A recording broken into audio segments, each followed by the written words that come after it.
Ladies and gents, welcome back. It's been an entire week again. Holy cow, how these weeks just fly by. So much going on this week. We're going to cover quite a bit tonight. I have a special guest, Wyatt, Claypool. I've been looking forward to this stream all week. A lot of a lot of crazy stuff. I don't know if anybody caught the video that I published just before going live tonight. That was well, anyway, we'll cover a bunch of that tonight. Despite I already made a video about it. Anyway, you can check that out later, or if you already watched it, that's great. Anyway, let's bring the chat in. Hey everybody, why am I going there? I need to go back here and then bring the chat in. Come on, there we go. Making this stuff work. What happened there? Oh, I went to the wrong place. Things happen. Things absolutely happen. Clyde, good evening. Don Boulay, good evening. How are you? Good evening, everybody. I saw earlier Cryptomera with the membership. Really appreciate that. Thank you so much. Always helps support the channel. All these new advancements, all these things that I mess up and go to the wrong scenes and stuff. These are all things that have been made possible by people like you. My PBS now. I guess this is just how things work for content creators on YouTube. It's the support from the community. If it wasn't for you guys, I mean, none of this would be possible, and I'm sticking to that. I'm gonna stick to my guns on that one. And thank you guys as always. Thank you so much. Chippy's Outdoors with the $20 super chat. Thank you so much. Let's start the bidding with good evening, buddy. Yeah, good evening, buddy. Welcome everyone to the chat. And for those that don't know the routine, my name's Clyde. There's a lot of new members to the channel. There's a lot of new members, and there's a lot of newcomers to the channel. A lot of new subscribers. There was a video that really went off on the shorts algorithm this week, and that was the video of, well, that was the video talking about the forest fires, the wildfires out in the Shuswap area in British Columbia. And well, that one really took off. It's I think on the route to hit 1 million views, one of those kind of videos, and it's brought on a lot of people to the community, and I love this. I love seeing so many people joining in every day. It's fantastic. I know this week there's especially thousands and thousands of newcomers, and glad to see everybody coming in. Hope you're okay, man. I'm okay. I'm great. Stay frosty. Moist Noodler. That name though, that's hilarious. You want to know a tip? You can run a load screen that plays music, etc. to show you're live earlier, and then let it run until you're ready to stream. You don't show the live on count. I didn't know that. I'll have to figure out how that's done. That would be really cool to do. Anyway, for all those that are newcomers and people that just need a reminder, I'm Clyde, channel Clyde Do Something. I cover mostly Canadian news, but we cover all kinds of things. A lot of stuff in the culture war that's been happening recently. And the main gist of the channel is, you know, covering news stories that the news are lying to you about. Really, at the end of the day, that's really what it comes down to. But this is...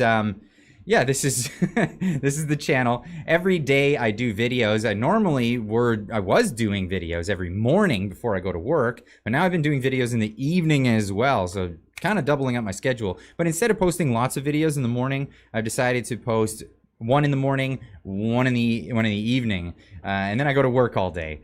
that's kind of my thing. And then here on Fridays, I like to give back to the community, have a conversation with everybody here in the chat, and talk about some of the other things. Sometimes, you know, there's not a lot you can cover in a 10 to 15 minute video. So, I mean, I try to lump in all the information that I can in a short period of time. But sometimes it takes there's a little more nuance, and there's a little bit more explaining to do.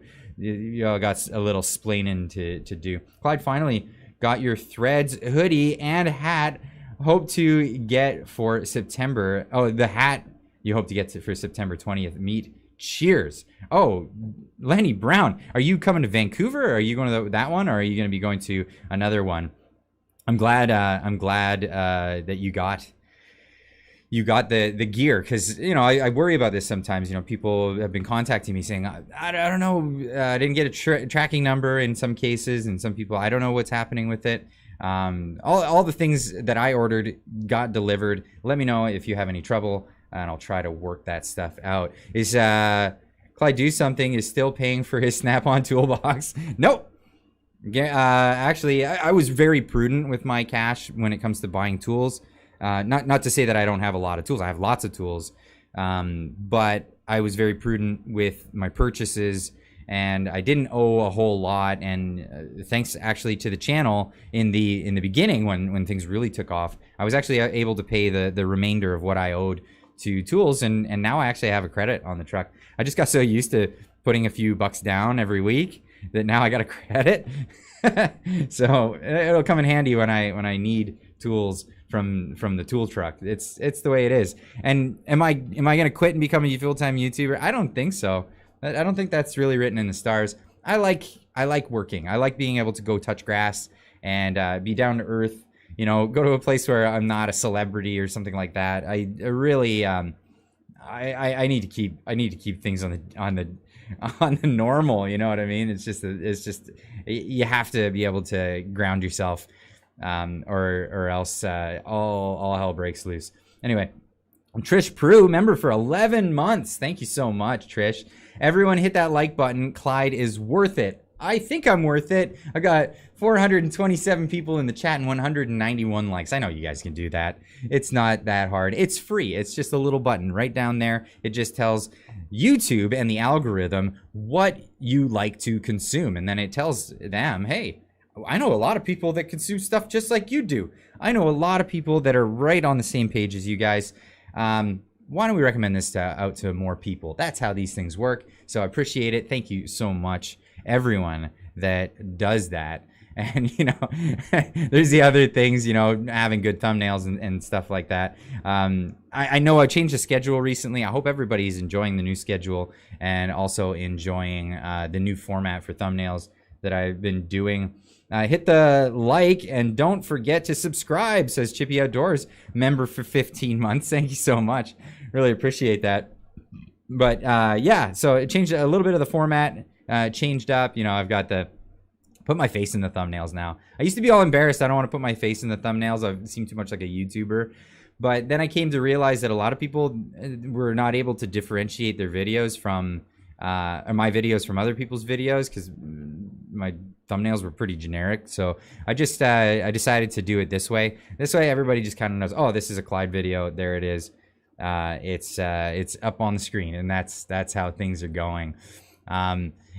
Another thing I wanted to share, I really wanted to share this first and foremost, this was shared to me on social media. I know this is not Canadian, but this is the kind of attitude that we need to start getting here in Canada.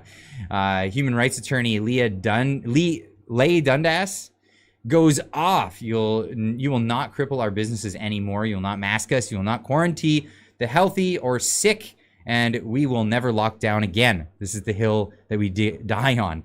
And just have a listen to this. This is just awe-inspiring.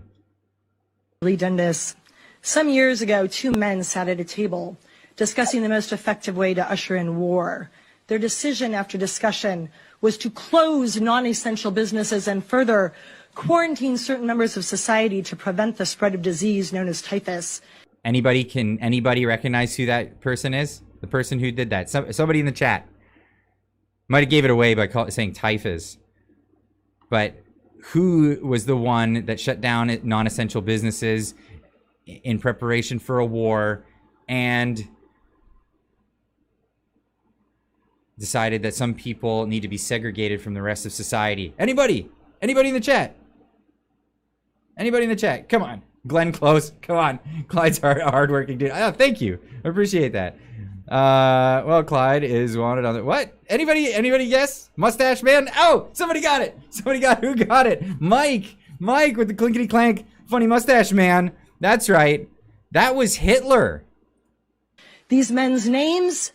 Joseph Goebbels and Adolf Hitler. You think you're special. I am here to tell you you are not. You are the new Fourth Reich, And I have news for you today. We will not be locking down or taking funding over RSV, which 90% of children contract before the age of 2, and only 100 to 500 a year die, which is a 0.00000472813 death rate. It is crazy. 4/1 millionths of a percent. Let me add a little bit here. Your whole meeting today was unlawful under the the government sections. Our governor's executive order that allowed you to suspend notice of meeting was specific to COVID, and your agenda item is specific to respiratory syncytial virus. Therefore, under the government code, you are still bound to notice requirements. An emergency under the government code section is defined as crippling activity or other activity which severely impairs public health and safety. And let me tell you, folks, a 0.000047814% death rate is nowhere near an emergency. That's right. You will not get more blood money into this county. You will not get more. Neither is a catastrophe that is yet to occur, or any of the signs of it yet to show their faces. This is of course the climate catastrophe that we've all been told was coming, but sea levels haven't been rising as we've been told that they were gonna by 2015. New York was supposed to be underwater, but hey, these are other emergencies that we're being prepared for, and lockdowns are coming. State or federal funding for our hospitals. This is not an emergency. To do so is fraud. You will not mask us like she just talked about doing. You will not quarantine the well or the sick. You will not keep our kids out of school, and damn right you're not going to cripple our businesses anymore. Do you hear me? We will never lock down again. This is the hill we die on, because this is America. This is the Constitution of America, and this is frickin' freedom. Oh my goodness. Oh wow, just that energy. That energy is so fantastic. I want to see more of that kind of energy. I want to see that everywhere. No. This is freedom. This is what we care about. This is where the buck stops. It ends here. We're not going any further down that road. We were gullible and we bought into it. A lot of people, some people were warning right away, but a lot of people bought into it. Oh, okay, 2 weeks to slow the curve. Okay, we're gonna do that. What? 2 weeks? Oh, we need another week. Oh, wait, 2 months? What? 2 years? No. It ends here. It ends here. We're not doing it again. It's not happening. It's absolutely not happening. And to commemorate this choice, I came up with the Do Not Comply shirt. It's out on the merch store. Links are always in the description down below. I don't know if the links are in the description right now, but they're in the description of every video that I put out. But put it in the chat there for everybody to see. But yeah, I decided to put that one out there. That's a good message to move forward as they try to. We saw this week Teresa. Is it Teresa or Teresa? I mean, I always thought the name was pronounced Teresa, but Teresa Tam, Dr. Tam, telling us we all need to get our masks ready. No, not gonna happen. Not getting into it. No, we're not doing it. Mr. Tam. It's Mr. Tam to you. This is they're trying to prep us up for it. And it's another case of, Alex Jones was right. He said that this was going to happen. He said that this was in the works. He even got it down to the week. He said middle of September is when they would bust this out and start doing that. And guess what? He said it would come from Canada, a new variant from Canada. Yeah, we're catching on. We're getting it. Yeah, the do not complies though in the chat. I love that. Anyway, tonight's show, looking forward to it. We have Wyatt Claypool coming on later this evening. He is, of course, from the National Telegraph, senior correspondent. We're going to talk about some of the stuff that's happening around Canada lately. We're going to talk about a bit of he's being sued by a Chinese billionaire, apparently, because he wrote an article about him. Nothing untrue, but of course, using the legal system to go after somebody who's in opposition of you is no is definitely something that we're starting to get used to here in Canada. So we're gonna have Wyatt on. He's of course a contributor for the National Telegraph and has been putting out some really good stuff lately. Trudeau's unpopularity spikes, worst polling yet. It's not that Canadians are turning on Justin Trudeau because of any particular scandal, but just the impression that he has nothing left to offer but excuses for policy failures. And absolutely policy failures, to the point where he's actually starting to adopt policies, that were campaign promises from 8 years ago that he gave up on.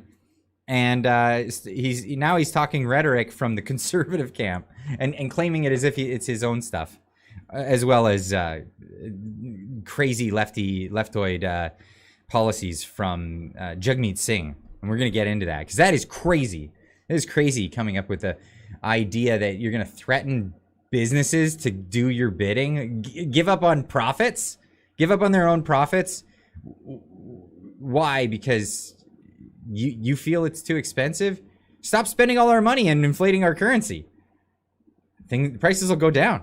That would be a thing. The Bank of Canada is begging Trudeau to stop spending. We're going to get into that, but this is how it's going. And of course, another new book has come out just today from Derek Smith. I want to throw this plug out there for all those that were big fans of how the Prime Minister stole freedom. Get the chat off the screen here really quick. He's put out the Young Kids Guide to Grooming. You're gonna learn all about how to groom yourself from some unsuspecting characters in this new book released on Amazon. Of course, get yourself a copy. I'll have to put a link in the description or in the comments here so everybody can get a copy of it. I don't want to open up my Amazon on the page though. Come on, I can't do that. Hold on a second. Let me get back to this. I'll make sure that I put a link for everybody to go pick this up. But yeah, newest installment from Derek Smith and the why go back. Trouble on the live stream. Okay, here we go. The Young Kids Guide to Grooming. This is good. I can't wait to have my copy of it. I've ordered it. It's in the mail, and then we're going to be going over it on the channel. I'm looking forward to that. And of course, this is a really important plug that I really wanted to put out today, and I've been putting this out a few times this week because I can't stress this enough.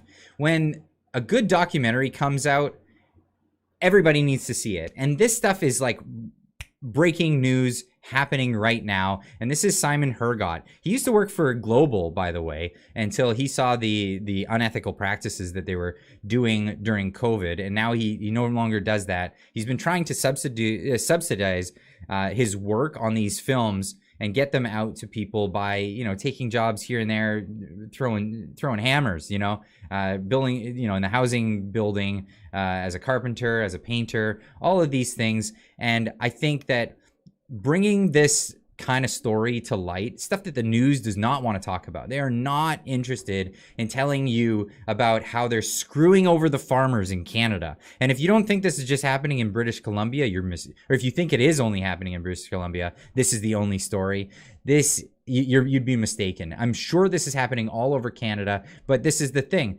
The news won't touch it. They go to the news, these farmers, and the news won't talk about it. They try to reach their MPs. They try to reach their municipalities and all of this stuff. And the politicians just won't do anything. They're all in Trudeau's back pocket in all of this. And this is going to lead to some serious trouble down the road if farmers can't use water, their own water that they dug wells for in this case. But this is what's happening right now. And I want to encourage people, go watch the documentary. Absolutely. First and foremost, I'm going to put a link in the chat right now. If you're watching this after the fact, by the way, the live chat comes up next to the video and you can watch the live chat as it goes. So go in there, you can crop that little link off of there, boop, grab that, watch that after watching the live stream. Watch that after watching the replay of the live stream. Go on over and do that. But I want to encourage people as well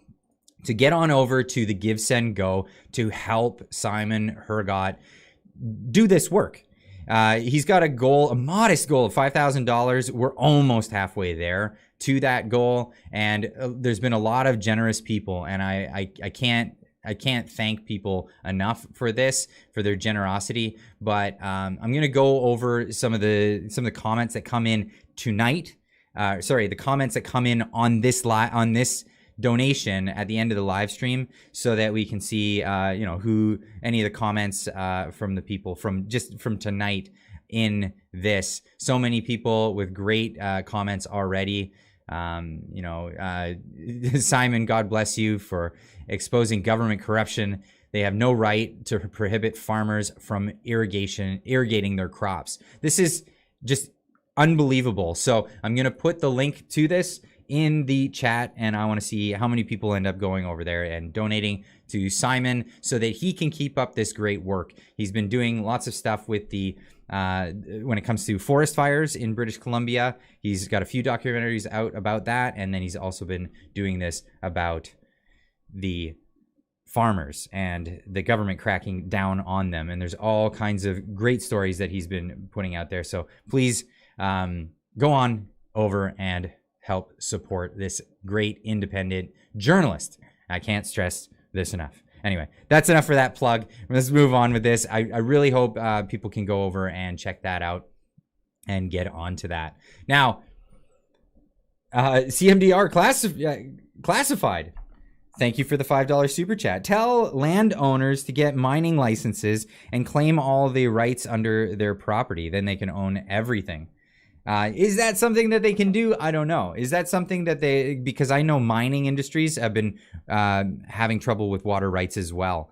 It's not just the farmers. They're cracking down on water and saying that they can't use the water, and their excuse is the fish, right? And it's not coming from the rivers. It's not coming from, and the rivers get really, they get shallow, and then the rains come in the fall. It happens every year in British Columbia. The rivers get big in minutes. It happens all the time. Al Stewart with a $10 super chat. Great job promoting Simon's channel. My apologies for the harsh comments on your latest wildfire clip. I get a bit worked up over the firefighting issues. Okay. Were they harsh comments toward me? I'll have to go back and check out your comments on that one, Al. But for sure, I get a bit worked up about the firefighting issue as well. But I'll have to see what your comment was over there on that recent one. Are you talking about the recent short, or are you talking about the recent video that I had Rose on? That was this morning. So that's right. Clyde does enough. He doesn't have to run as PM. No, I'm not going to run for office. No, nobody wants me as somebody in office. I won't be able to do the work that I'm doing if I ran for office. And I wouldn't be able to, like I said, I wouldn't be able to still go and pull wrenches every day. I can't stress it enough. Like, being able to maintain a day job really keeps you grounded. Like, it really does. Like, going in every day and then doing a different thing, and just working. I work in a service industry essentially. I mean, I'm a skilled tradesman, but that's the thing. I work in the service sector to fix people's. The video with Rose. Okay, I'll have to go and check out what was said there. I'll go after the live stream, Al. Okay. Thank you for that though. But yeah, I can't stress enough the ability to go just touch grass. Like, so many people, I see it all the time. People on social media and stuff. They just get so wrapped up. Like, it's hard not to. It's hard not to get wrapped up in all this stuff.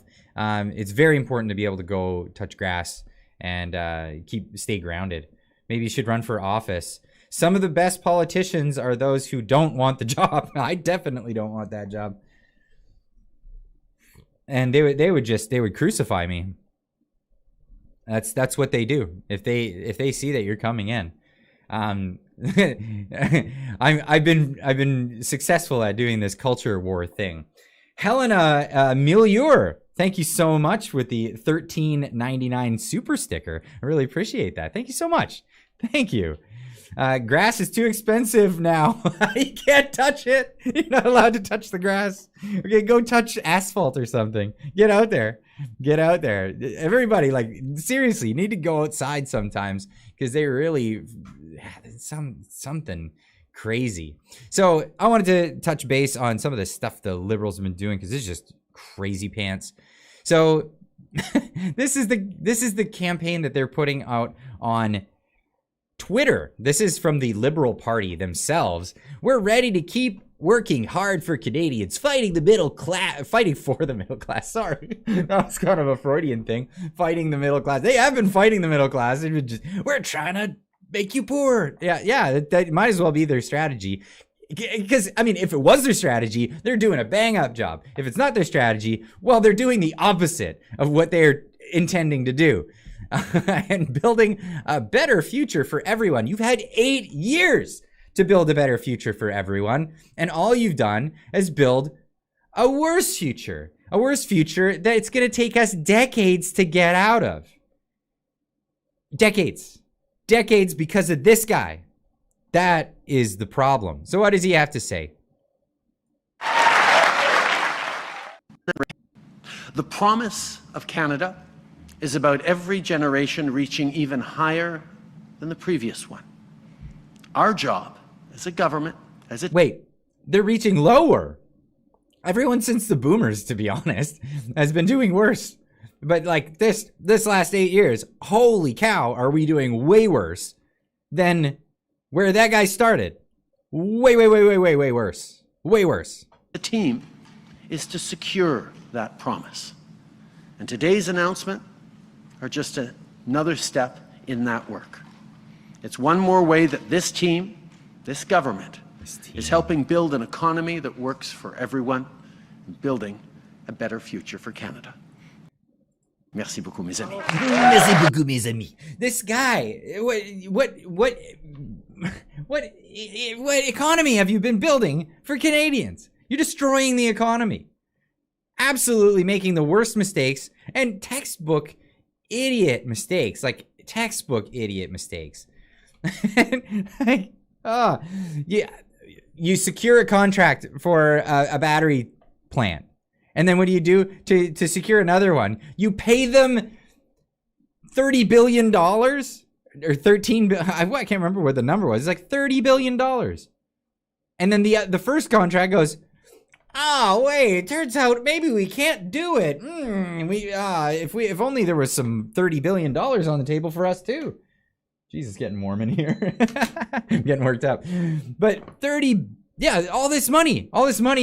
Why do you think they came? So yeah, 28 billion. Yeah, 30 billion. It's 30 billion. 13 billion. Okay, wait, what?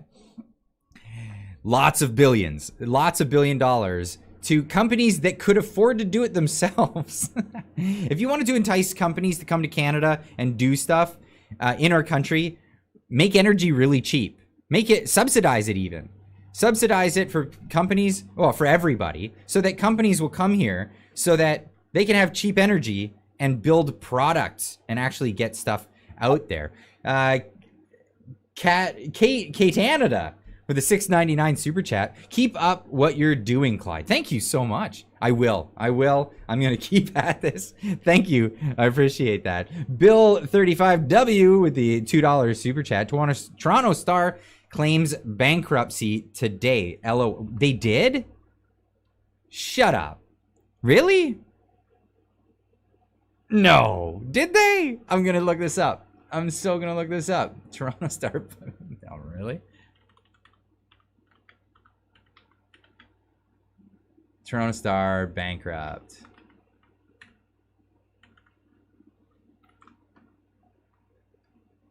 Is there an article? Owner cutting 600 jobs 8 hours ago. Toronto Star owner cut 600 jobs at regional papers seeking bankruptcy protection for unit. Oh, shucks. So many people are so sad for you. Oh, no. Northstar, the company that owns Toronto Star and other newspapers, announced Friday that it's seeking bankruptcy protection for the unit that owns more than 70 local newspapers and axing more than 600 jobs in the process. What are those journalists going to do? They better learn how to coal mine. I guess there's not a lot of work in coding anymore. Northstar says it's putting its Metroland Media Group, into division into creditor protection under the Bankruptcy and Insolvency Act as protection of the this plan. The Metroland business owns dozens of community newspapers delivered alongside advertising flyers. Northstar says it's getting out of the flyer business entirely and converting to the newspapers to a digital only format. Wow, this sounds familiar. Didn't a lot of these these places in the US this happened actually a bunch of years ago. This is funny. I mean, dry eyes, right? Dry eyes, absolutely. Because, I mean, if you go to Twitter, all you got to do is search Toronto Star headline, I think. First thing to pop up. This is the only thing people will remember Toronto Star for anymore. This is what they ran on their Thursday, August 26, 2021 or 2020. If an unvaccinated person catches it from someone who is vaccinated, boo-hoo, too bad. I have no empathy left for the willfully vaccinated. Let them die. I honestly don't care if they die from COVID, not even a little bit. Unvaccinated patients do not deserve ICU beds.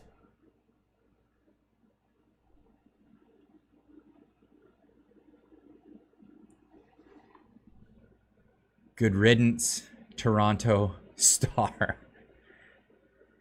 Dry eyes. Wow, those people are evil. Those people are evil to publish that.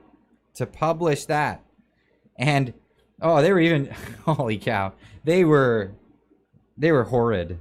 Horrid. Bye-bye. Goodbye.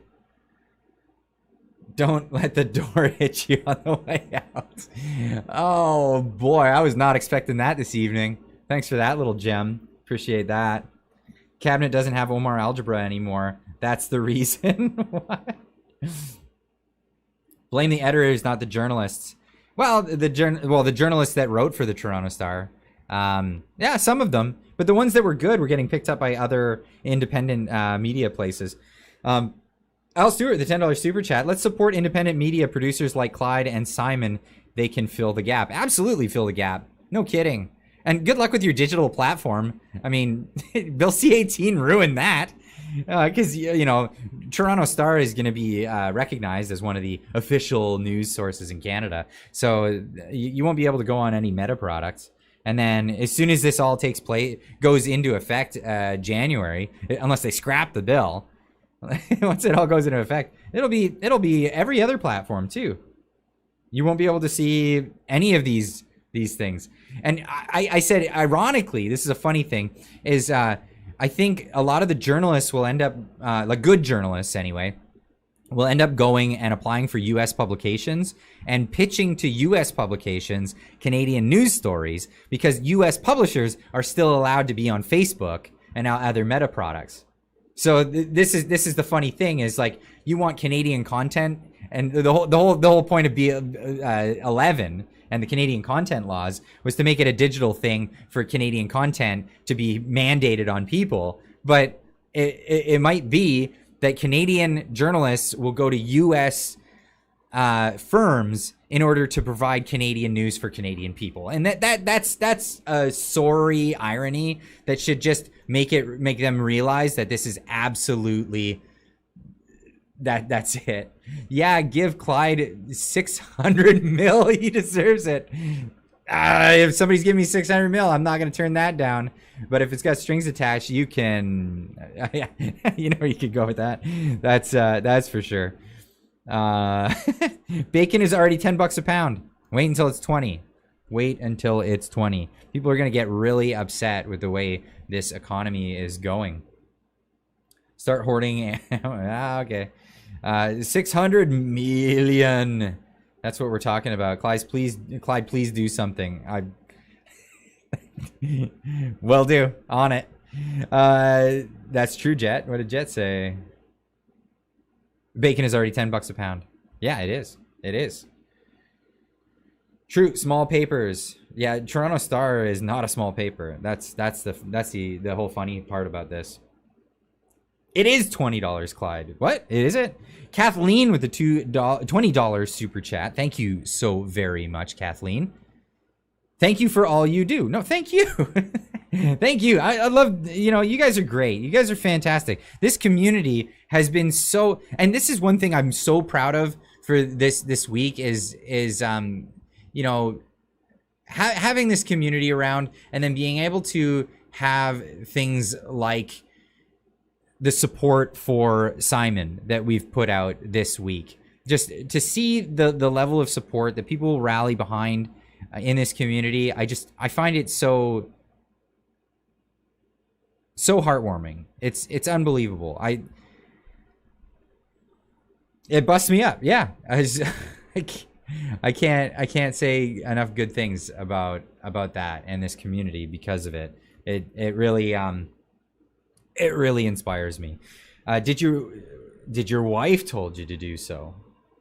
To do what? To bring home the bacon? At No Frills, butter is $4.99 this week. Unreal.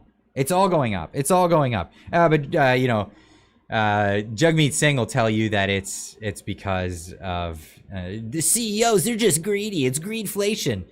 Business owners are going to make money. This is the thing that they don't tell you. Yes, grocery stores are making more money than they made last year, and they made more money than they made the year before. Why? Well, here's two very interesting aspects to this whole story. When inflation goes up, the prices of things go up, well, so do everybody's salaries, and so does the markup on everything. When inflation is on the rise, everything rises with it. Everything rises with it. And yeah, it takes a while for other things to catch up, like people's wages, people's salaries, all of these other things. This is why inflation robs the working class, because they're the last one to get compensated for all this stuff. Honestly, that's the way it is. But inflation is done by the Bank of Canada.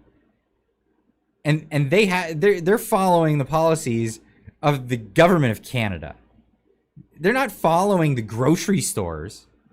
They're not printing money. Inflation is absolutely a monetary phenomena. It's not when they print money to pay off our bills. Yeah, the people who get paid off by the government, they get the money at full value, and then it dilutes as it goes through the economy. This is how it works. And the last people to get compensated are always the middle class, the working class. That's who gets hooped in this whole scenario. So to reply to the Liberal Party of Canada and this absurd thing that they put out, 8 years of Liberals trying to help Canadians. Largest housing bubble of all time. Of all time. Record food bank usage, high cost of living, rampant inflation, high interest rates, mortgage crisis, that's looming. The household debt is greater than GDP in Canada. That has never been a thing. Just consider that. All of the household debt in Canada, people who owe money for the things like their home, cars, all of that stuff, is more than we produce as an economy. And that's the numbers are actually even worse because they add government services as GDP, which I really think that needs to be gone from the GDP numbers. Government services are a cost. They're not an economic grower. They don't help the economy. Anything that is a service from the government is a cost. Record government debt. Please stop helping Canadians. Please stop helping so Canadians can live. It's that whole thing. Reagan said this back in the 80s. The scariest words to hear from anybody is, I'm from the government and I'm here to help. That's terrifying. That's absolutely terrifying. It's not going to work out. It's not at all. Anyway, let's move on, because I got to get to some of these stories.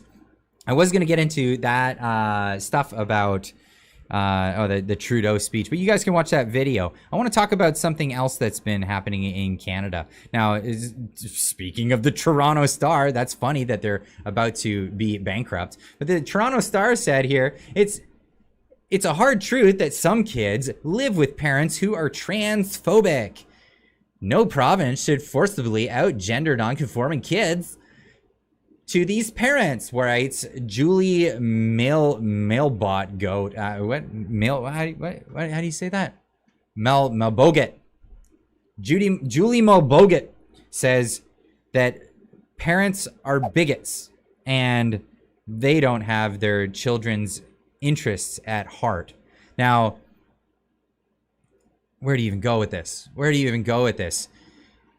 Andre Picard responding, it's a privilege, not a right, to know your kid's gender identity. Sadly, some kids live with parents who are transphobic. No province should forcibly out gender nonconforming kids to these parents, by this Malbogat. Yeah, I can see it in the chat. Mental health. It's insane. I think Marty up north, he gave the best reply to this this week. He said, it's a privilege, not a right, to know a kid's gender identity. Now, let's use the Socratic method here. And Socratic method is, so old. It's thousands of years old, i.e. Socrates. Socrates coming up with this method of, hey, if you take, you want to call something a logic, take the principle that you apply to one thing and apply it to other things and see if that holds true. And if that holds true, then you can deduce that that is logical. And if it falls apart, then you could say that that is a fallacy. It is not true. It's illogical. Let's play that Socratic method here right now with everybody. So let's place gender identity with any other word and tell me that that sentence still makes sense. It's a privilege, not a right, to know your kid's medical history. It's a privilege, not a right, to know your kid's drug habits. It's a privilege, not a right, to know where your kids are. It's a privilege, not a right, to know who your kids hang out with. It's a privilege, not a right, to know what your kids learn in school. You could go on forever. You could go on forever and talk about this. I have the right and obligation to know all of those things and more. I'm a parent. I'm not just a shelter provider and a piggy bank. People like Mr. Picard don't want parents as part of the equation. And this is where society falls apart. Society falls apart when we lose some of the major institutions in society. Institutions like family, which is very important. It's very important to hold society together, the institution of family. And of course, that is the goal from, people of the Marxist ideology. Let's tear down these basic principles like property ownership, self-ownership. Incredible. Robert McFallon with the $20 super chat. Thank you so much. I'm a former Albertan rig hand living in British Columbia, Victoria, BC.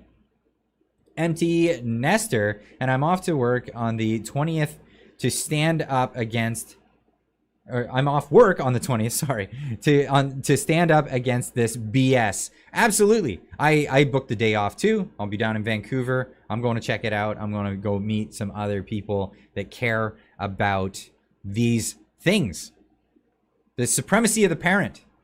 We are guardians over our children. We're not stewards for the state to propagandize and indoctrinate our children. This isn't what we do. Now, this event is coming up. It is coming up pretty soon here, and I'm just trying to get my marbles here all together. Yes, here we are.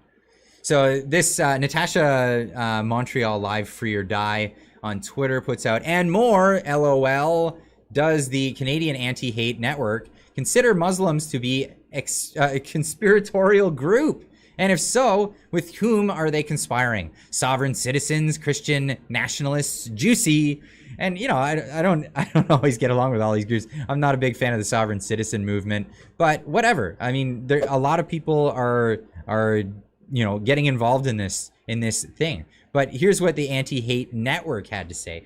These protests are supported by a big tent of far-right and conspiratorial groups, including Christian nationalists, conservative Muslims, COVID-19 conspiracy theorists, sovereign citizens, and anti-public education activists, and more. Anti-public education activists? What kind of term is that? Are you talking about homeschoolers? Like people who homeschool their children? Sorry if people want to give their kid a leg up. Sorry if... Okay, put it this way. Every politician you probably vote for on the left, anti-hate network person that wrote this, every one of those politicians have their kids in private schools. Are they anti-public education activists? Like, really, get with what you're saying. These people, they just can't get a grip on reality. But so the Anti-Hate Network, of course, putting this out. This is, and these are things that people have to watch out for when you go to these events.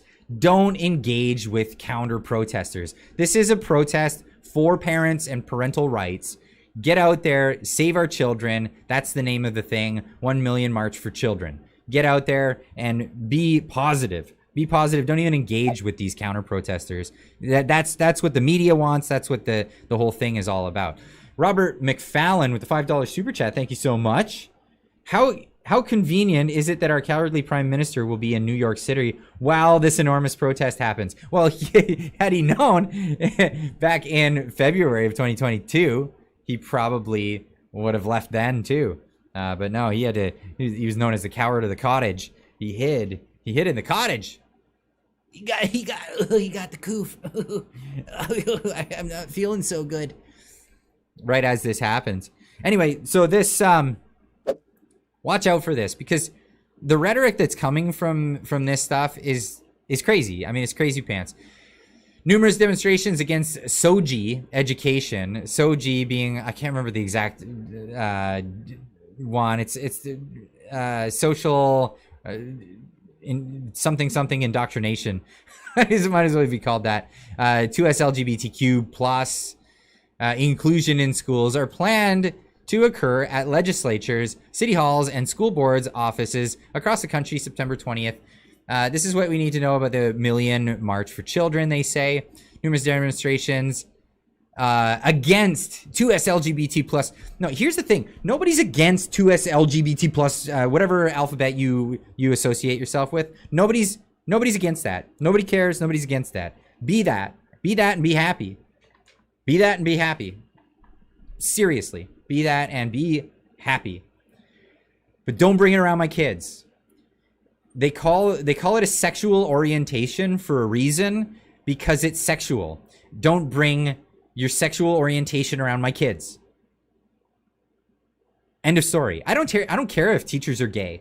I don't care if teachers, a teacher happens to be trans. There are an outlier in the world of people that fall under these categories.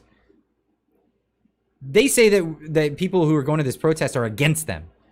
No, it's about keep it to yourself. Member for 15 months, unacceptable fringe. Derek, thank you so much. Perfect timing. There's a certain book on the market for people to take to said march. I plugged that at the beginning of the stream, Derek, and gave the Amazon link out to everyone. Of course, get on over and get your hands on the Young Kids Guide to Grooming by Derek Smith. Derek, pop a link up in the chat on there, because I'm on this. Thank you so much, by the way. Where are we? Numerous demonstrations against. Nobody's against it. Get over that. Get over the fact that society has gotten over the fact that people are gay. Like, get over the fact that society's gotten over it. It's normal. It's just a thing in society. People are gay. Who cares? I think this is what people are so upset about. The who cares part. Like, what do you mean who cares? I want to be the center of attention. Well, yeah, okay, whatever. Don't care. Don't care. And that's the thing. I don't care if a teacher is gay. I don't care if a teacher is any of this stuff. But that is between you and your personal life and all of that stuff. That's that. It's not for my kids. It's not for anybody's kids. the chat. You guys are funny. So health and human rights, education and inclusion in schools are planned to occur at legislatures at City Hall, blah, blah, blah, blah, blah. They talk about this. Blueprint for Canada. Great organization. Great organization trying to get more sensible people in these school board trustee positions. Go follow them. Absolutely great. Fantastic. Another anti-2S LGBTQ brand advertising the marches. The explicit goal, we call for a national referendum on the removal of gender identity and gender expression from the federal and provincial human rights code. Yes, and it's terrible that they put all that stuff in there. And thank you, Maxime Bernier, for voting for that, by the way. A lot of people, I know a lot of Maxime Bernier fans in the audience, but credit where credit's due. He did vote for that. Jason Abbey, member for 1 month. Oh my God, I got a notification. I'm here now. Thank you so much. Thank you for coming to the live stream. And thank you for becoming a member. I really appreciate that. Thank you so much. And by the way, holy cow, we got quite the turnout this evening. 877 people in the chat. Got 639 likes. Let's get that like number up. Way up, way up, way up. Helps the channel so much. Thank you very, very much. But anyway, so they're trying to paint all these people as bad people. But what's their track record like for their depiction of people, by the way? And this is another one of the cohorts, I guess you could call it. What is fueling this hateful movement? This is the rise of hate over the past year has been pushed by far-right organizations. Where's that far-right talking point coming from? Organizations like Action for Canada and Diagolon. Really? Is Diagolon behind the March for Canada, the March for Kids? Get out of here. I don't think so. I don't think so. Jason Abbey with a $5 super chat. Thank you so much. Here we go. Think Clyde might know what's going to happen. Yeah, I think I know what might happen. And I want to encourage people to, you know, when you're at this march, steer clear of the counters. If you see people with brightly colored hair and all that jazz, just ignore. Go with the march. The most important thing is that people go out in numbers. We want to see lots of hugs. We want to see lots of friendships being made. We want to see a lot of people from different walks of life getting to know each other. You know, we've got people involved, you know, in the Muslim community. We've got there's people in the Jewish community. There's people in the Christian community. There's people in the secular communities. There's people in every community, Sikh community, the Hindu community, the Taoist community, the Buddhist community. If I left your community out, I'm sorry, but these are all people that are coming out to this. Come out and meet people, get to know people, because you'll realize really quick that people have more in common than they do have dividing them. Macy Dunbar, thank you so much for the $10 super chat. No message on there, but if you get in the chat, I can read out something that you want to say. Please jump in the chat if you're doing that. Thank you so much. I really appreciate that. It's amazing. So here's the story with this, because I want to cut to the chase here. Cutting to the chase. Get to the whole thing. These are all the far-right organizations like Action for Canada and Diagolon. Many far-right organizers and members of Facebook groups started during the February 2022 convoy and have been using these groups to spread their bigotry. This is the message that they have to bring to people. Jason Abbey, thank you so much. Wow, you guys are coming in droves here. Thank you so much, Jason Abbey. Northern Perspective live chat last Saturday. Press 1 if you want to see more donations. See some do I have to press one in the chat? Anyway, love you guys are awesome. Anyway, thank you so much, Jason Abbey, for the super chat there. Anyway, moving on to this. If it sounds like conspiracy theory, yes, well then that would be right. You're looking at conspiracy theory, and it's coming from a particular group. And who is this particular group that has spread this information around so very much? I want to introduce you to this. I'm not going to get too far into this because I'm going to have Karim Saad on the channel. I believe that video will be dropping Tuesday morning, and she's going to come on because she wrote this piece. She's part investigative journalism, part manifesto. Full throttle. Read more. And this is her article where she talks about how the AntiHate network has painted this group, the Diagolon group. A lot of you in the chat know who they are. Some of you maybe don't know who they are. It all got started by a comedian on the internet who likes to do rants and talk about these things. And he made a joke about getting all the cool people all the way from Alaska to Florida all together to make their own better country, leave the lefty coasts out of it. And they called it Diagolon, and they made flags, and they made up a fiction about the president being a cocaine addicted goat figurine, something like that. Anyway, a pretty funny meme, but then this anti-hate network turned them into something that they're absolutely not, actually. It's insane. And now other news media organizations are coming out and writing about this. Diagolon does not pose a criminal or national security threat, RCMP internal docs are showing. It's unreal what's been happening with this whole thing. I had some more images here, and where did they go? Jason Abbey with another $10 super chat. Again, thank you so much. Let's go, Clyde. Remember to click like button to help the channel. Thank you. Thanks for the reminder there. But this is a crazy story. Well, I mean, is it a crazy story? This is turned into Hategate. And I think we'll probably end up covering this when Wyatt comes on, because he's been following all the politics here in Canada. But Hategate is essentially that all of these stories and all of the stories that came from the media about this accelerationist group, this crazy group of individuals that wanted to take over the government of Canada, all of the sources that governments have been rolling with on this have been from this anti-hate network. This anti-hate network, which turns out to be full of hate against people that they don't agree with ideologically or politically, to say the least. JG with the $20 super sticker. Thank you so much. You're amazing. No, you're amazing. Thank you for that. I really appreciate that.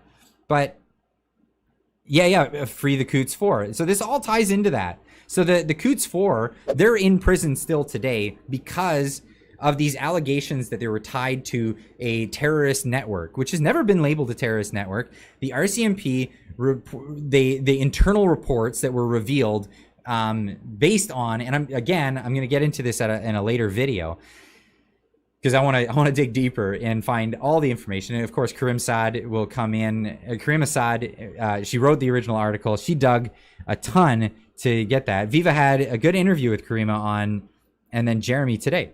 Awesome. I've had Jeremy on the channel before, so he's not the guy that they try to label him. Verbal. How do you pronounce that? Verbal Knit with a $5 super chat. Would really like a do not comply hat for winter. Thoughts? The thoughts are spinning. Thank you for the suggestion. That might be coming out on the store very soon. Would love to see that. Chris B with the $2.79 super chat. Feeling the love, eh, Clyde? We're feeling a lot of love. Zesty Mordant, I hope I pronounced that right, with the $10 super chat. Thanks for covering this, Clyde. It needs to get out there. Enjoy some milkshakes with Jeremy. Okay, will do. Jason Abbey with another $50 super chat. Okay, I'll stop spamming your chat with super chats. I just want to help support the channel. I do have to skip out soon, unfortunately. Well, thank you so much for everything tonight. That's amazing. It's unbelievably amazing. Holy cow! Everything just keeps coming in. Prairie Farm Girl, now a member for the channel. Thank you so much. Really appreciate that. Thanks for getting out there and doing something. Now, I got to do that usual thing that I do when I try to get a guest into the stream. I do the fumbly thing where I try to make it all work, and it happens to be difficult sometimes, and other times it's not as difficult. But I'm going to sit here and chat with you while I make this all happen, and all the magic that comes along with the computing skills that I have. Jason Abbey with the $2 super chat. Oh, I forgot, high vis shirts. I've been looking into that, and I have not yet found a supplier. I'm still looking. I will try my best to make that happen. So just so you know, it is in the works, but hasn't been successful as of just yet. So definitely working on that. Thank you. let me get this going. Hold on a second. I need to make some adjustments to some of these scenes so that when I get my guest in, it's all good. Sorry for the time delay here, everybody, and I just nailing it this evening. No awkward moments in my live streams. That never happens. Never on the Clyde Do Something channel. We're always prompt and getting everything just right and at just the right moments, so that everybody is on the same page. I don't know what I'm doing here. I'm making it work. So let's make this work. And I want to introduce my guest now. A fantastic guy. He's been writing news for the country. He's been putting out stuff and getting himself sued over some of the stories that he's been talking about. Without further ado, here is my guest this evening, Wyatt Claypool. Thank you so much for joining me.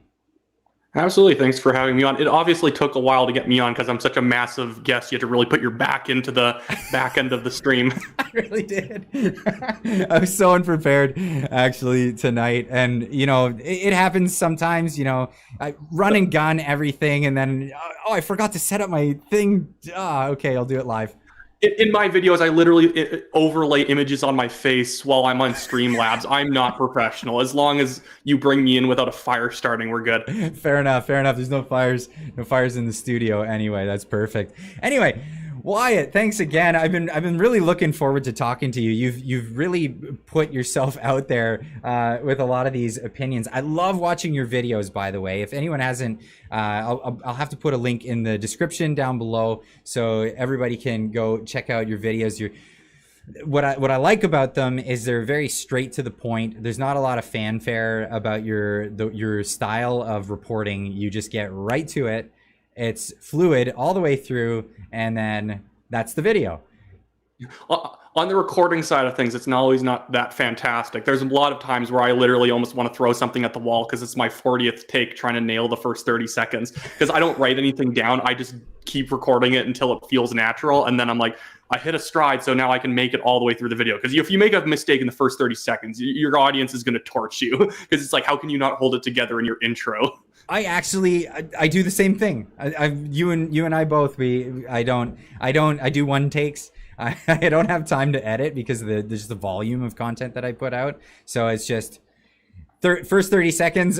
I didn't trip over my words. Okay, I'm just going for it. Then that's the way to go. Yeah, no one cares if you mess up 5 minutes in. Like, what are they going to be like? Oh, you mispronounced a word. But if it's in like the first 10 seconds, you say Justin Trudeau's name wrong, you kind of have to reset, even if you're not really, you don't respect Justin Trudeau, but you know, people at least want you to say the name correctly or they think something's wrong with you. Well, absolutely. I have the bonus added effect of having dyslexia. So it really helps me if I don't proofread an article or it's just something that pops up and somehow trips me up, I'll just end up like, whatever, I'm moving through this.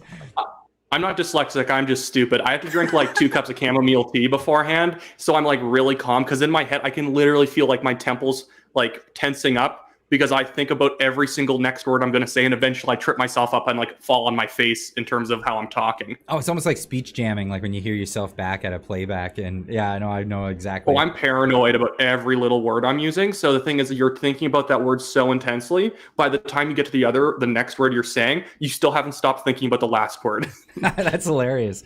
So tell us about yourself. How'd you get started? What are you doing now? How did you get to this point? I'm really interested in this.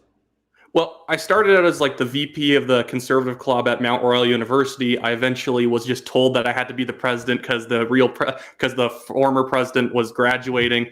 And then while I was sitting there, the president of the UFC conservatives ended up saying, "Hey, do you want to go write for the Post Millennial?" That was Alexander Dhaliwal, who now works for the Rebel News. And we were both working at the Post Millennial for a while until I ended up leaving, aka getting fired, because I was a better reporter than one of their better known staff members. So they were mad because I contradicted someone else's reporting, and then got into an argument with Matthew Ezzarelli, the former owner of it, before it was sold off to Jack Posobiec.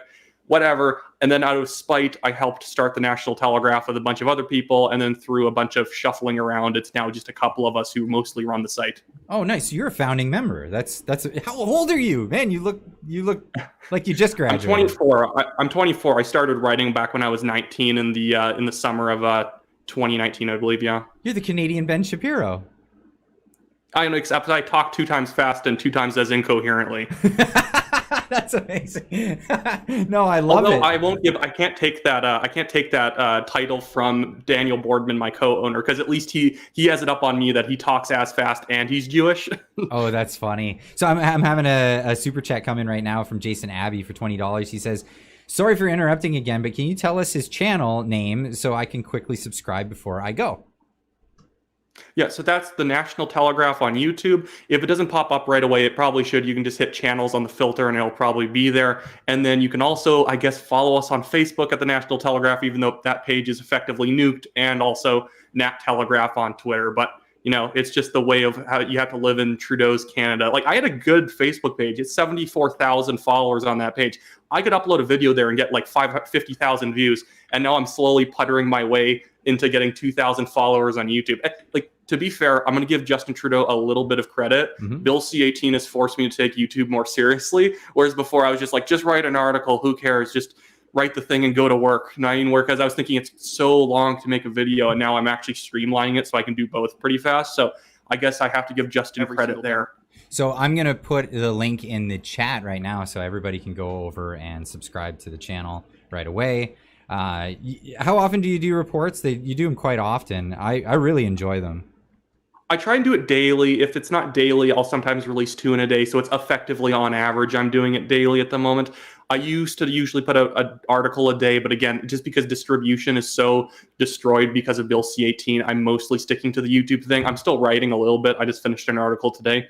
They'll hopefully either be putting out the National Telegraph or a bigger publication if I can get that, swing that. Right. But if I could describe the show quickly, like the way I kind of I guess, approach media commentary is I don't really like to kind of do, clickbait outrage. It's honestly a lot like your show where you'll actually talk about the issue, not just like, oh, isn't Justin Trudeau such a stupid idiot for 8 minutes? There's actually going to be some news. Then there's going to be the commentary.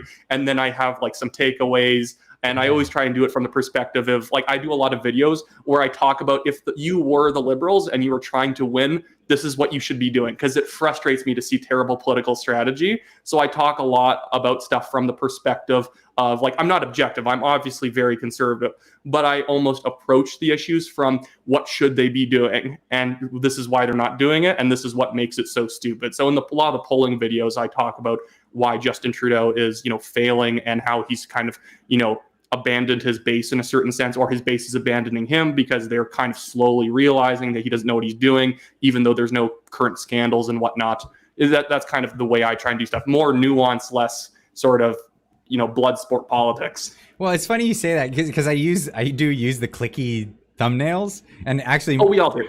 And my thumbnails have gotten even clickbaitier lately. But I do that. This is a funny thing. I've said this actually in videos where I'll talk about the thing that's trending, and then I'll say, well, I didn't have that much to say about that, but I love to take these opportunities to talk about a real story. Now, here's the thing that I wanted to bring your attention to. That is totally fair. You're allowed to give a little piece of candy to a child before you give them the cough medicine. That is what you're allowed to do. Like, I will bring you in talking about how Jagmeet Singh is a putz, but then I'll be like, I'm going to tell you what trade unionism is. Yes, absolutely. Holy cow. I mean, I think you and I report on stuff very, very similarly, but I do love your style, and the run and gun sort of esque way that you do it is amazing. So what are your plans moving forward with the National Telegraph as a publication? Well, the funny thing is, it's currently still just a blog at the moment. I don't incorporate it for good reason, and we'll probably talk a little bit about me being sued. It's easier to just, get sued directly yourself rather than having an incorporated blog with a bunch of other people and then they're being sued too. So I've been more so holding off on that front. And then as I go forward, I'm mostly just using it as a way to just promote what I'm talking about, what I'm thinking as well. Report on stories I think are being underreported on, use it as kind of a campaign vehicle for other people's campaigns and whatnot.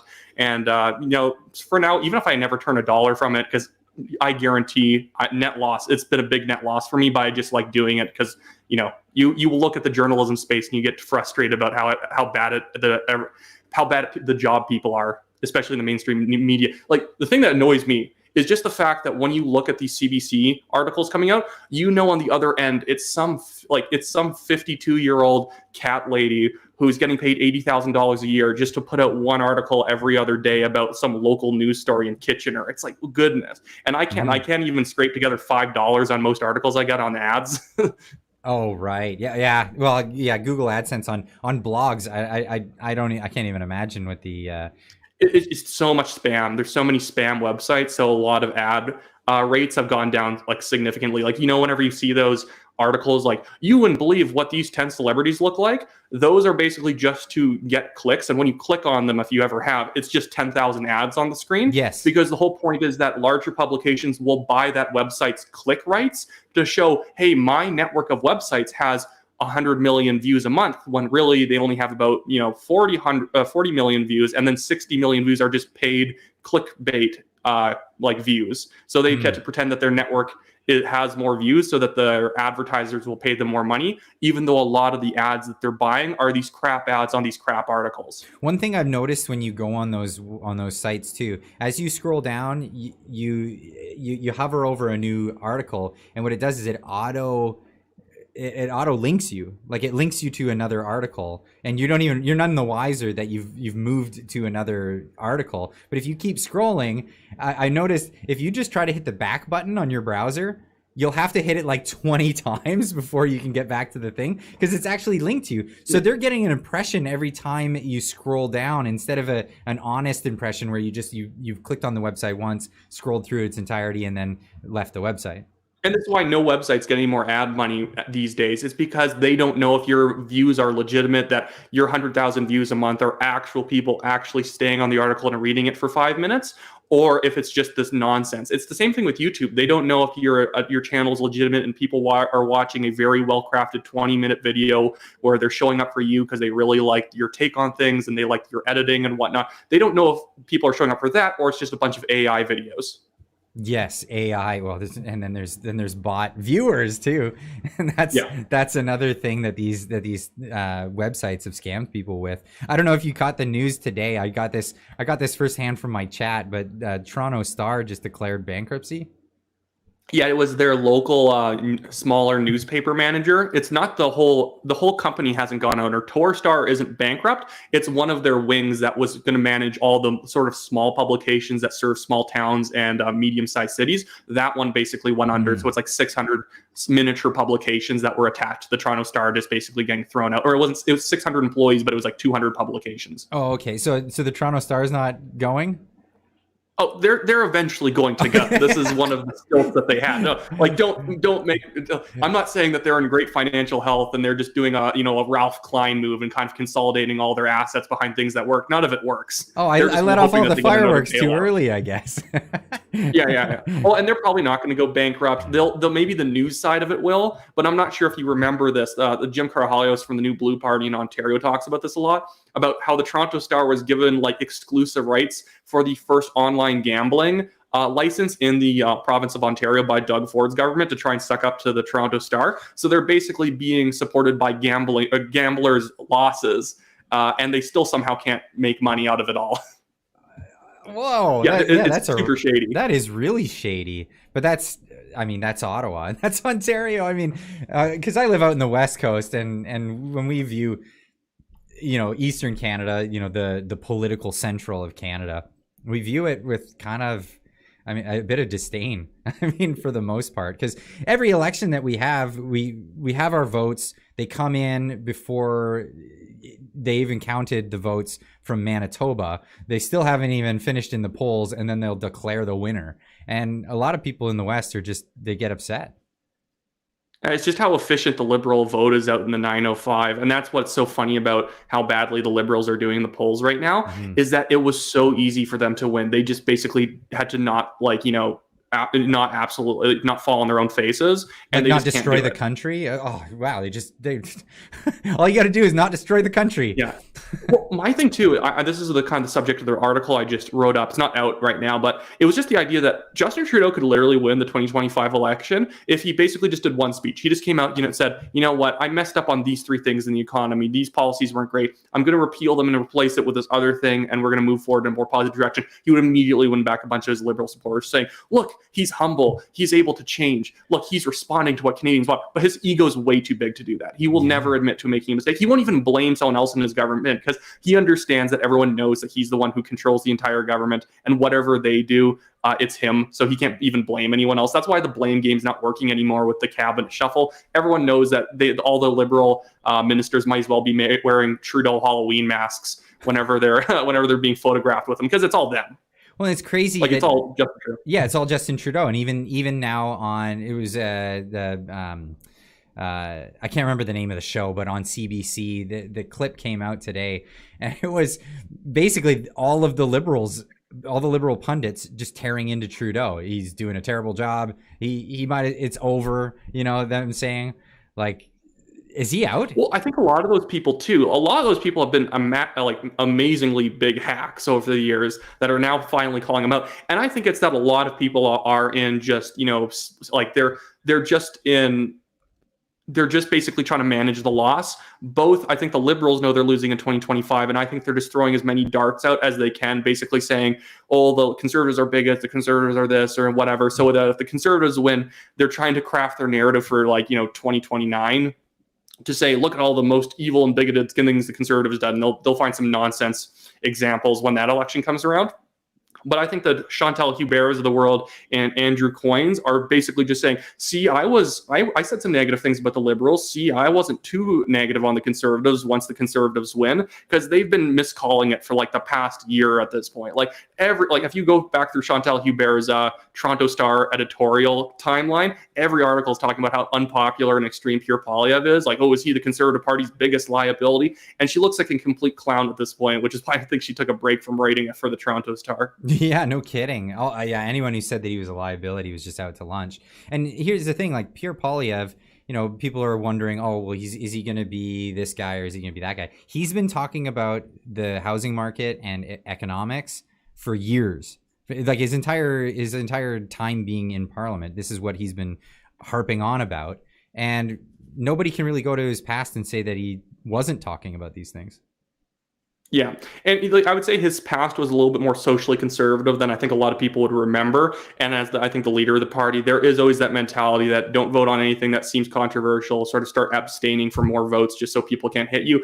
I don't think it's worth it. I understand the strategy, but I think people like Premier Blaine Higgs out in New Brunswick has effectively proven that, just sticking by policies that, frankly, the majority of Canadians support, like parental rights, is always going to be the smart thing to do. It's funny how everyone always says, oh, I wish we could have a Ralph Klein again in Alberta, whenever in leadership elections. But then whenever someone starts running like him, they're like, no, it's too radical. You're going to lose the next election. It's what are you talking about? The guy who could never lose an election his entire life, acting like him's going to lose you the election. But everyone always gets cold feet whenever leadership races come around or general elections. Everyone assumes it's the safe option is always the best thing to do, and the safe option isn't even safe. It's just non-contact.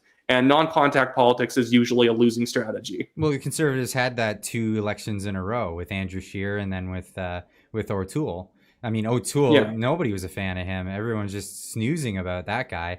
And, he's very just establishmentarian and let's just go with the status quo. Let's just keep running with our usual thing. Like, people want to talk about different things. People are tired of talking about the usual things that come up in politics. They want to talk about the economy. They want to talk about affordability of housing and all of these things. This is what Canadians are talking about. Well, and the thing is, even without addressing the polls, you can even tell the Liberals are going to lose, because in 2015, as silly as the slogan was, Sunny Ways is a brilliant slogan. Like, it's silly if you know what Justin Trudeau's like and how he's a complete moron, so obviously he's not going to do anything good for the country. But it's a brilliant slogan in the sense that it's basically casting Justin Trudeau as this young, fresh ray of sunshine, in contrast to the dark, insular, untransparent Stephen Harper, shadowy cabinet meetings where he's telling everyone what to do. It's really smart marketing. And it's just as smart as when Harper was doing the Just Visiting ads for Michael Ignatieff back in 2011, because that's brilliant. Because the whole point is that ad not only is basically saying Michael Ignatieff's not here for you and he's going to go back to the US if he loses, it's implying that the Conservatives are here to stay. Every great slogan or campaign messaging always has an inverse meaning that people take about your opponents. So that's what like Rachel Notley and the NDP were trying to do in Alberta. Danielle Smith's unpredictable. Danielle Smith's doing all this stuff. Although then they messed it up in the last week, the election, when they're like, higher corporate taxes. And it's like, well, you guys didn't say you're doing this. You're actually very unpredictable. So that's where I don't even think Danielle Smith won the 2023 provincial election in Alberta. She just, Rachel Notley just failed to win because of her terrible messaging. Because I thought the UCP was kind of ham-fisted the entire time. They didn't really ever hit a groove. Although I think the NDP effectively just gave the win to the UCP by calling Danielle crazy the entire election. And then as soon as the leaders debate came up, I think a lot of people saw oh, she's not. Well, that was a big lie, because they just pushed that one narrative way too far and then it bit them. And then the NDP, of course, started doing a bunch of unpredictable things in the last week or two of the election that really hurt them. But right now, when you see Justin Trudeau, what's the narrative he's going to run on in 2025? Because really, it's just basically, everything that you think I've done wrong, all the policy failures, actually, they're fantastic. You don't believe your lying eyes and ears. Gaslighting everybody. That's terrible. It's and the thing is, Harper also had a bad strategy in 2015, because he was basically the other guys aren't very good and we're safe. It's that's not a grand vision. That's a safety blanket kind of a campaign platform. And the Liberals are effectively doing that now. Don't run over the Conservatives. They might be giving you freedom. They might be giving you, independence. They might want you to take control of your life. That comes with awful responsibilities, and you'd have to take care of yourself. But this safety blanket is nice and warm. We can keep you on the government dime, just taking your pensions and eating your paste for the rest of your life. Isn't it great? There's a reason why, and I'm not trying to be insulting, but there's a reason why the Liberal Party is a very old party by demographics these days. They really overperform with the 60-plus voters, because those people like the stability that the Liberals sort of tend to give the impression of compared to the NDP and the Conservatives. They like the increased benefits. They like the old age pensions and the universal health care. But the younger people, you're talking on surface level. You're talking on the surface level, because they're not helping with any of those things by destroying the economy. If anything, the Conservatives would be the ones who are trying to actually have a semblance of being able to, have the fiscal responsibility for unfunded liabilities and actually pay our pensioners. Where the Liberals are just, I don't know, what are we going to do? Just call in the IMF and sell our souls and what's the plan? They don't even have a plan. No, you're exactly right. This is surface level, but a lot of people just frankly do respond to surface level marketing, and this is the way the Liberals sell themselves. If anyone actually looked deeper, the NDP and the Greens would have 0 votes. But the thing is, with younger people, they're the Conservatives are winning every demographic, but the younger people are mostly going for the Conservatives and the NDP, because as crazy as Jagmeet Singh's NDP party is, which is effectively an economic fascist party. I'm not even using that as pejorative. Fascism means trade unionism, and the NDP bills itself as a trade unionist party. It's the fascism is a left-wing socialist ideology. Any government that controls the entire economy is a socialist government. It's like whenever people call Nazis capitalists, do capitalists usually tell people how much they can sell a pig for and how much they can sell a clock for based on all the parts in it? That's ridiculous. It's not real. socialism's in the name. I mean, they called themselves a socialist. But people are like, that was just a marketing strategy. I'm like, do you realize how big of a movement there was in Europe for socialism? Like almost half the parties in Europe in the early 20th century were socialist parties. Yes. People don't really know their history very well, and they just assume that every generation is always the big capitalist party versus the big, communist party or big socialist party. And they'll say that, well, they didn't like the communists, right? They blamed the Reichstag fire on a communist, and it was, I mean, one group of socialists want to take power, and the other group of socialists want to take power.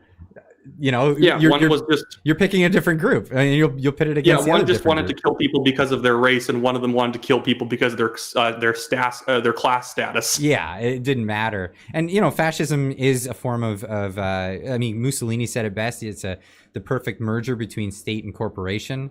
And it's this. Well, he thinks that you shouldn't be able to do anything economically without it being beneficial to the state, which is completely ridiculous. But the fascism is also different from Nazism and communism. Fascism is kind of the idea that, trade unions plus government power should dictate to all private entities and families and whatnot.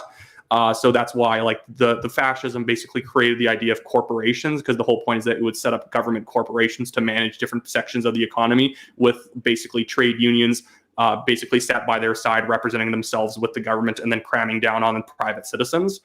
So a lot of people don't really know what fascism is. That's why I don't even like when people on the right say fascism when it's not fascism. If you're looking for a fascist party, the NDP would be closest economically, but of course they're not ultra-nationalists, they're internationalists, so they're different on that front. Although the NDP and the fascist party is probably equally anti-Semitic, if you actually know a lot of the people in the NDP. Oh, Same really? as the Green Party. Green Party is probably one of those anti-Semitic parties in the country. There's a reason why they hated their last leader, because she was Jewish.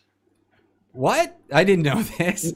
It's weird. That's because she doesn't hate the state of Israel. That's why a lot of people wouldn't sign up to be Green Party MPs, MP candidates. They're absolutely out of their minds. Elizabeth May is like a 9/11 truther who in 2009 or 8 or whatever stood up in Parliament and said we need a special inquiry in what really happened on 9/11. I didn't know that. I've always known the Greens. I've always known Greens or that the Green movement to be like watermelons, right? They're nice and green on the outside, and you crack them open, they're just commie red on the inside. They really like these socialist policies they want to enact in order to save the environment, but the environment's not really the main crux of it. It's their economic policies and their social policies that they're trying to bring forward. Yeah, they're green in the sense that they support Hamas and they like crystals and crystal healing methods and stuff like that. They're like guru-y granola, Hamas supporters for a large section of them. I'm being more uncharitable than I have to be, but there is a significant section of those kind of left-wing anti-Semites who find a very strong home in the Green Party. But anyways, back to what I was saying about the demographic breakdown. The thing is, so with the young people, Pierre's doing extremely well because he's speaking to the inherent freedom that younger people want, that I can go and start my own business. I'm only 25 years old, but I can actually run my own store. I can start my own, I can start my own plumbing company. I can do all of this. And Pierre's going to get the government out of my way. That's very appealing. Mm-hmm. And then there's the other sort of student union activists who are becoming a larger portion of the NDP vote, who just like the utopianism that Jagmeet Singh is selling them, where Justin Trudeau's not really selling anything that's that extraordinary anymore. He's actually kind of a very stodgy and old politician, even though he's kind of still a younger guy in appearance. He's a very kind of crotchety kind of a politician. It's very much, get off my lawn kind of politics. Here's where's my pension kind of a support base to that party these days. Is there any real I want to say people really buying into the rhetoric of Jagmeet Singh though? Because he's coming out and he's blaming grocery store CEOs at this point for nobody really believes that, who's not just a crazy left winger from college who doesn't understand anything about the economy and how things work. But are there real people that are buying into this garbage? It's the party again for people who have arts degrees in nothing, and people who really want to hear a politician say that pigs can indeed fly. It's right. Just people who really just enjoy it's a socially progressive party these days, and that's pretty much it. They're losing a lot of their blue collar support. This is why the Conservatives are doing very well with union members these days, because blue collar working culture does not mesh with the Jagmeet Singh's very Ponce-ish kind of, downtown Toronto kind of style. A lot of these people are very turned off by that. So it's becoming a college town kind of a party. Like they do well in ridings where there's a big university campus, and that's kind of it. Yeah, but the NDP as a whole does really well in Alberta, in the cities. And that's, to me, it's terrifying that they do so well in such big demographics that are effective, right? In British Columbia, we're essentially ruled by the NDP because of Vancouver and, the ridings that really kind of pull British Columbia together. That's one of the funnier things with the NDP. The federal party and the provincial parties, although they're in this kind of compact where they technically are like ruled by the federal entity of the NDP, the funny thing with the NDP is that the provincial parties hate the federal party because the federal party makes them look like clowns. There's a reason why last year, there's a reason why last year the Saskatchewan NDP literally told Jagmeet Singh not to come to their convention after previously inviting them. And there's also a reason why Rachel Notley was terrified with associating with Jagmeet Singh. If you're a liberal on a provincial level outside of British Columbia, but it's now the BC United, so they probably would love to have him. Most provincial liberal parties love the endorsement of Justin Trudeau because he's quite popular in the areas that they can win provincially. The Maritimes, Ontario, and, like the Yukon and stuff like that. But for the Liberals, like no Liberal party in like Manitoba is asking for Justin Trudeau's endorsement. It's just not helpful for them. No. I'm going to get to some of these super chats here. Jason Abbey with the $10 super chat saying, thank you. Thank God Trudeau's grocery tax definitely helped food costs. Sorry again. He's obviously being sarcastic on that one. Also adding with a $20 super chat for our guest. What do you think about number one, Tamara and Chris's trial and the Coots 4? 2, will Trudeau call an early election? Do you believe that the grocery tax may lower food costs? That's question 3.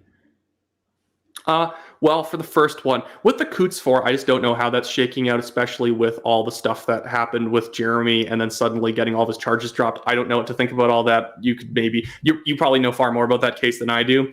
But with Chris and Tamara, the funny thing is I've never always had the best relationship with Tamara Leach and Chris Barber, just because I tend to be very good friends with Benjamin Dichter, and they tend to have a bit of a rift these days.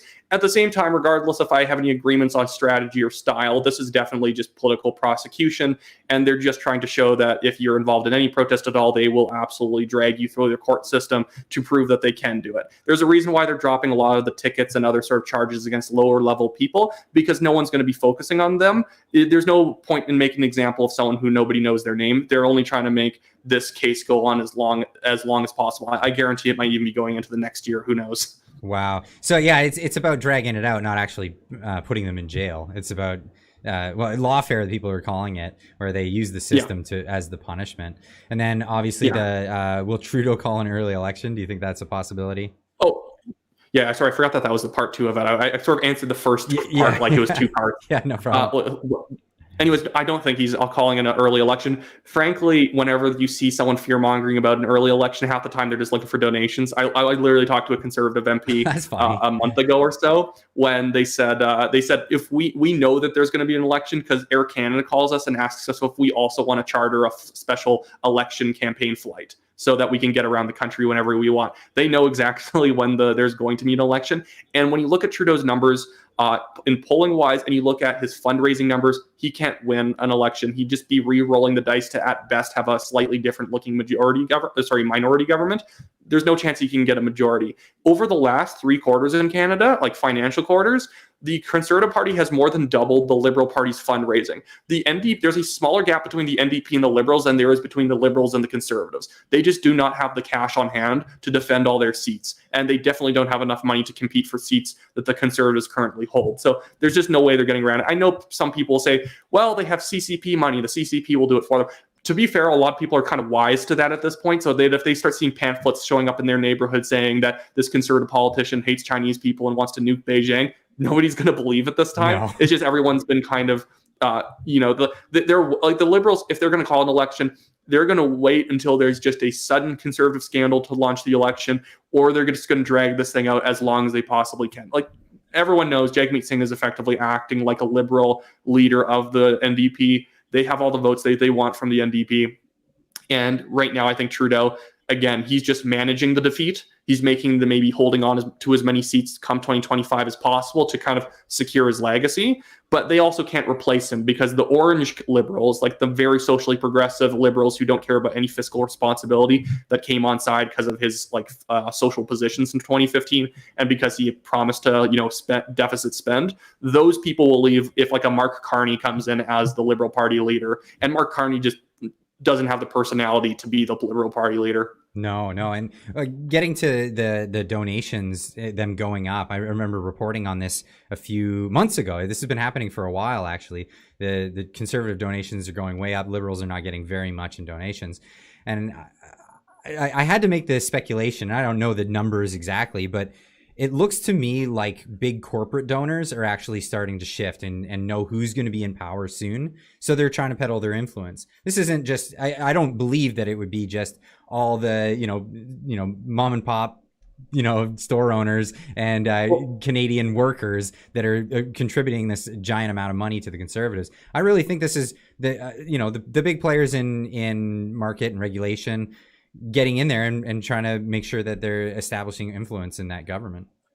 Yeah, no doubt. People in business aren't stupid. They're not going to fund a dying party if they know that it's not worth it for them. Although I think that there is a rigid part of the liberal donor base, and it's all the people who work in the media. It's the people who are like elite government officials, judges. Not all judges, of course, but it's those type of people who are punching over $200,000 in terms of their salary. There's a reason why liberals actually disproportionately also do better with people who make more than $2,000 a year than with people who make only 50 to 100,000, because it's usually people who work in subsidized industries who vote for the liberals and donate to them. So if you're in an EV company, you're definitely still giving the liberals money because they're your only ticket to actually having a financially stable business, because nobody wants your solar panels. But if the government gives you $50 million a year, suddenly, it looks like the solar industry is booming. I hate that stupid talking point. Look how much the solar industry's gone up this year. And it's like, what do you mean? Like you gave them money. Government subsidy, you're just counting the money that you gave them. The subsidy industry is really booming this year. It's like, shut up. Oh, goodness. And they'll be like, but did you know in raw dollars, oil and gas companies get more money? I'm like, yeah, but if you took away those dollars, they would still be financially efficient. They could still actually survive. And I don't think the oil and gas companies should get subsidies, because I think they should have their taxes cut like everyone should have their taxes cut. At the end of the day, the best social program you can pass is a tax cut. That's a fair assessment. I really agree with that. I guess that my libertarian sensibilities would totally agree with that. But yeah, if you're subsidizing an industry, you're just propping them up. That's the thing. When I talk about this, when it comes to the GDP, the numbers for the GDP would be a lot different if we didn't include government services. If you didn't include government services, which are a cost, by the way, they're not a benefit to us. So our real GDP would be much lower, and of course they include that because they want to brag about the productivity. And anyone who adds in government spending doesn't know what a deadweight loss is. They've never met an economist that actually understands how free markets and supply and demand work. And adding in government money, it's like, so the government could just 100% tax everyone and spend all that money, and the economy would be as healthy. And they're like, well, the numbers technically, if you look at the spreadsheet, that's true. It's like, it's not. This is the one thing I get annoyed with in academia. Like I have really good professors that I've had throughout my time in university, but I'm just finishing up my master's in public policy right now. And it is annoying when you read through studies which are used by people in terms of, because I'm studying crime, that people who are basically creating criminal justice policy, they will read studies that are telling them it's poverty that's committing the crime. You should just arrest poverty instead. All these criminals are Aladdin. They're not actually bad people. They're stealing televisions to feed their hungry kids and crap like that. And it's like, just have the common sense to realize that, of course, it's going to seem like poverty is causing the crime, because there's no criminal out there outside the mafia in the 70s who actually has a legitimate income. I mean, mafios would run legitimate businesses on the side to look better, but all criminals are poor because they don't have jobs. It doesn't mean that poverty causes crime. If you suddenly become poor tomorrow, Clyde, you're not going to run around and start smashing in windows. No. It's social dysfunction. It's the fact that you don't have an education. It's the fact that you don't have values in your community. That's what's causing crime. There's a reason why you can find low-income neighborhoods in Canada that have no crime in them, because all those people are focused on working hard and, you know, respecting their families' actual values and not, you know, ruining themselves. And some of those are immigrant communities as well. So you can't always just blame immigrants for the problem either. So, and that's the thing that people do, obviously. Some immigrants are like the poorest people in Canada. They're frankly tricked almost into coming to Canada to effectively work as Uber Eats drivers. They do not get good wages, and they have to live in subsidized housing with like 3 or 4 other people to actually pay the bills. And like those people are obviously not going to commit a crime because they would get like, you know, removed from the country most likely if they did. Because Canada, unlike the United States, actually has still pretty stringent laws for immigrants committing crimes. So like our immigrant population actually doesn't commit a lot of crimes. Like there's other issues with immigration, like, you know, way too much pressure on the housing market and other stuff like that. But like they're not the crime problem. The crime problem has always just been the government not enforcing the law and people who are criminally minded taking advantage of that fact. 327 people in the city of New York caused more than 30% of all the retail thefts. Wow. So one thing you made me think of is because I was kind of pontificating about this earlier. The thought that a lot of immigrants coming to the country would put a lot of pressure on the housing industry. But another thing that it would also do is it would show up in higher numbers for groceries sold. If there's more mouths in the country, there's going to be a lot more people eating. So the grocers would probably take in a lot more profits than they normally would. I don't know. Maybe we should tell Jagmeet Singh about this. Here's one thing I want to talk about, say about that grocery thing, because Jagmeet Singh's arch nemesis these days is Galen Weston from Loblaws. And the funniest thing about it is that if you really love Galen Weston, what you're going to do is accuse him of making record profits and then saying that we need to increase employee minimum wages and that we need all these extra taxes on businesses. Because guess what? You are removing more of the small grocery store competition from Loblaws. It's the big corporations who really like big government policies because they're the only people who can weather that storm. And in 5 or 6 years, it pays off when they own a larger share of the market, in which case Jagmeet Singh will definitely set his hair on fire even harder to try and fight for workers' rights or whatever he's trying to do. And the funny thing is, Jagmeet Singh doesn't even understand the difference between revenues and profits. Half the time, the stores are not actually making record profits. They're just making record revenues.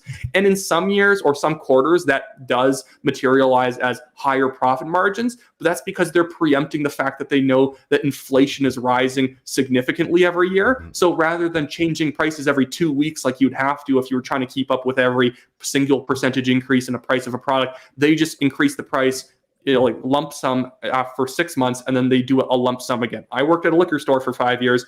I know that we did not, during all this garbage, just, you know, increase prices every 5 minutes. It would be absolutely tedious to do that. You keep the price as low as you can, and then you like add $2 to it suddenly one day, which amounts to like, you know, like an 8% increase in the price, which is like mind blowing. Like, oh, I can't believe you guys increased the price 8%. Like, well, we didn't increase the price when inflation had gone up by 4, 5, 6% in the last few quarters. We've just waited until now, until this product is literally losing us money. Yeah. If you just want a little insight in the liquor business. I grew up in Windsor, Ontario. We had a little insight into the liquor business, at least in the 1930s we did.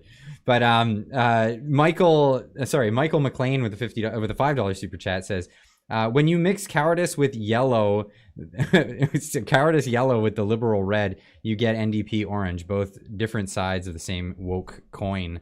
Of course, yeah. A lot of wokeism. That was the thing that came out in the conservative convention that was really surprising to me. And it was a really pleasant surprise to hear them actually come out against the woke movement that's destroying Canada. That's a quote.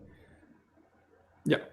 It's deeply unpopular. The funny thing that the funny kind of position that all the left-wing parties in Canada have fallen into, which is every single party except the Conservatives and the PPC, is that they're all fighting over 20% of the population who thinks parental rights are extreme and who think that, you know, sex spaces shouldn't exist on all this stuff and think that woke politics is amazing. It's like they've never read a poll before. They can't read a chart and see that maybe 5 parties or 4 parties fighting over 20% of the population isn't going to work out for us, especially when we just openly call parents bigots for no reason. No kidding. Like, obviously you've heard about this big march, 1 million people march across Canada. It's taking place next Wednesday on the 20th. Or something like that, yeah. Yeah, so this is grassroots, and it all started because Christians and Muslims got together and they were protesting. They just happened to show up and protest at the same thing for the same reason on the same day, and they're like, "Oh, wow! Turns out we get along about things."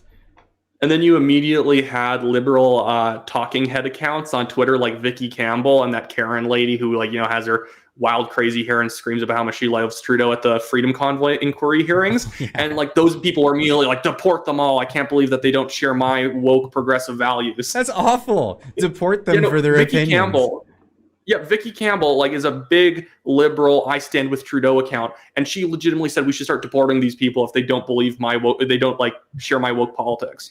Does she not realize that not all Muslim Canadians are like off the boat? You know, like a lot of them are like Canadians. They have been for generations in their families. And frankly, most of the people standing up are usually the people who have been here for a very long time, where they were born here, and they're like citizens. They're not just permanent residents, because they're the people who have seen the change happen in real time. Where people who have just gotten here, they're usually not comfortable getting involved in politics, especially if they're not yet citizens. So they tend to, you know, be more respectful and stay back. It's usually the thing that happens a lot with Asian voters, especially. Asian voters are almost too polite to get involved in politics, so they really don't kind of want to hear too much about it. The people coming out are the people who have seen this change happen over 3 generations and notice at how bad their kids' education have gotten over time, and they just want it to go back to reading, writing, and arithmetic. Yeah, it's amazing.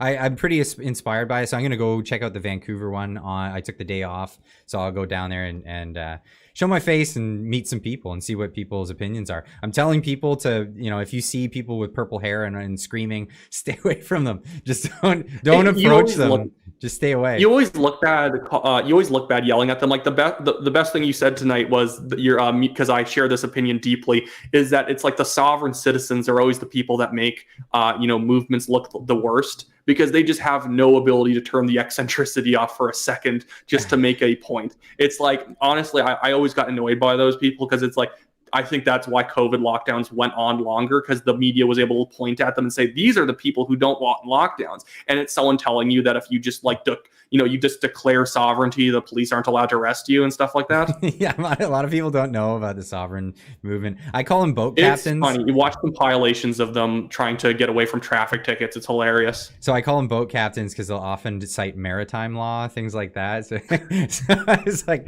okay, well, you can't. I always. You're not going to just get away with crimes because you declare that you don't fall under the jurisdiction. Yeah, well, I always say that they're people who think beef jerky is a food group. It's like they always, at all their rallies, always have like the most hickory smoked guy walk up on stage with like the longest beard. It's like his beard projects the fact that he knows about the law. Everyone listen. It's horrifying. And half the time they're very left-wing in orientation, because they have like a very left-wing mentality towards property rights. They think they can just squat on your land and you're not using it, so you're infringing on my freedom if I can't like squat and build a cabin here. Well, let's talk about that, because a lot of times they'll say that like Nazi groups and white supremacists, like people who want to what do you call it, a white ethno state, all of these people are right wing. They're ultra right wing. I don't see them as right wing at all, because I see them as people who, one, they follow identity politics to the T. Like they get along with the woke types probably more than anybody else on the fact that they believe that, you know, people should be separated and governed by each group and have different rules depending on the cultures of the people. I don't see them as right wing at all. It's simply because the left, and I think this happened a lot during the 60s and 70s, was that they just redefined racism and they redefined ultranationalism and stuff like that as being right-wing. So this is where the media is always very uncomfortable to even call the government in China communist, because they don't want to admit that this very ultranationalistic Han Chinese supremacist country, which like eliminates Muslims and whatnot and locks them up in concentration camps, they don't want to admit they're very far left-wing. Again, the Green Party, which seems to have a very deep problem with Jewish people, is obviously very left wing, but they don't really like to ever mention that because, you know, people might figure out that racism doesn't have any place on the political spectrum. It just is wrong in general. It doesn't go anywhere. And a lot of the people who are the white identitarians, they usually embrace some form of like race socialism in which we should be the beneficiaries of all the tax money and blah, blah, blah, and all this nonsense, where it should be that if you're a true white Canadian, you should get basically like special treatment and special checks from the government. It's all stupid, but whatever. It's just, you know, utopian thinking. All just dumb race utopianism. Yeah. Well, it's utopianism, whether it's racial utopianism or under some other guise, you know, it's under this banner of this or that. I just see it as leftism in general. I got more super chats here I gotta get to. Sorry, I'm trying to keep up with all of them. Jason Abbey with the $20 super chat. How can Canadians force an election? Thanks, Chris B. To force an election, give money to Jagmeet Singh so he'll grow a spine. Don't actually do that, but that's the big roadblock to a new election is Jagmeet Singh's bankruptcy in the NDP.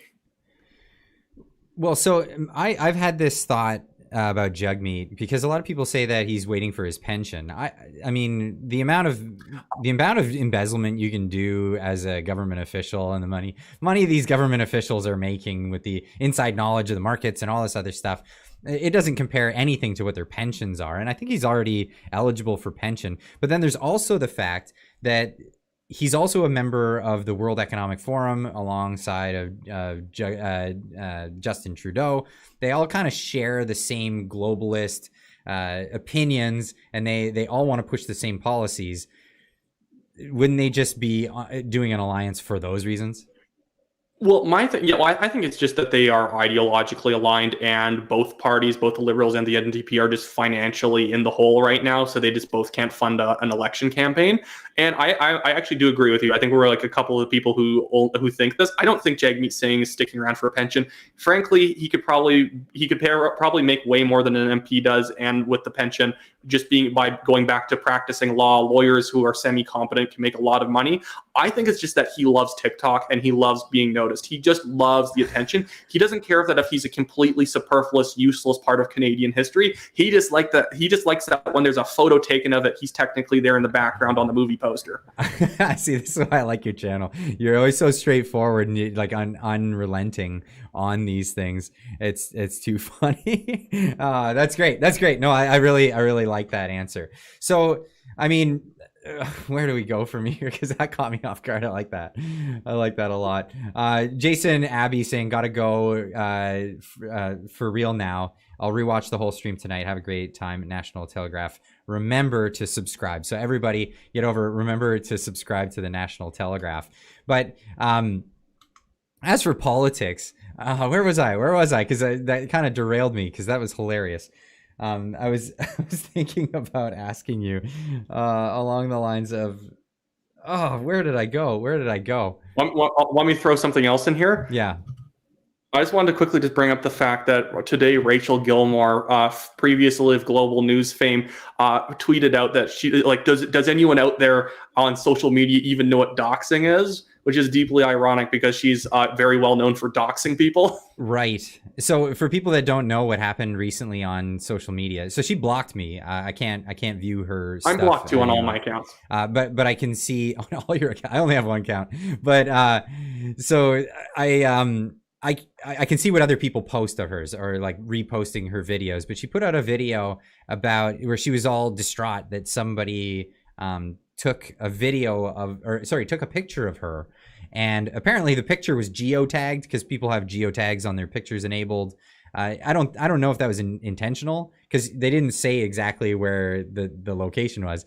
She just mentioned that it was geotagged, and she made a big deal out of it that somebody who maybe disagrees with her made a comment to her.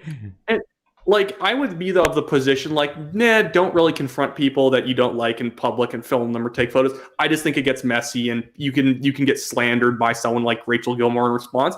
But it's like, that's far less of what I would consider to be doxing than what she did to Bratney on Twitter, where she found out where Bratney works and like where she lives and stuff like that. And she started retweeting accounts putting out her personal information. And just because you can technically find someone's personal information if you dig far enough on accounts that they don't usually use for politics doesn't mean you're actually allowed to promote that stuff. Again, your license plate and your house number are publicly facing things, but you're not allowed to take photos of it and say that's that person's house. I mean, you cannot find out where someone works, or even if you can find out, you're not supposed to then give that information to the world in a situation where people are going to act in a nefarious manner. And after Bratney on Twitter, you made a video about this. It was actually based on the article that we put out. But after Bratney then confronted Rachel Gilmore and said, can you ask people to not basically call my work trying to get me fired? And can you not put out information about me personally just because I disagreed with you?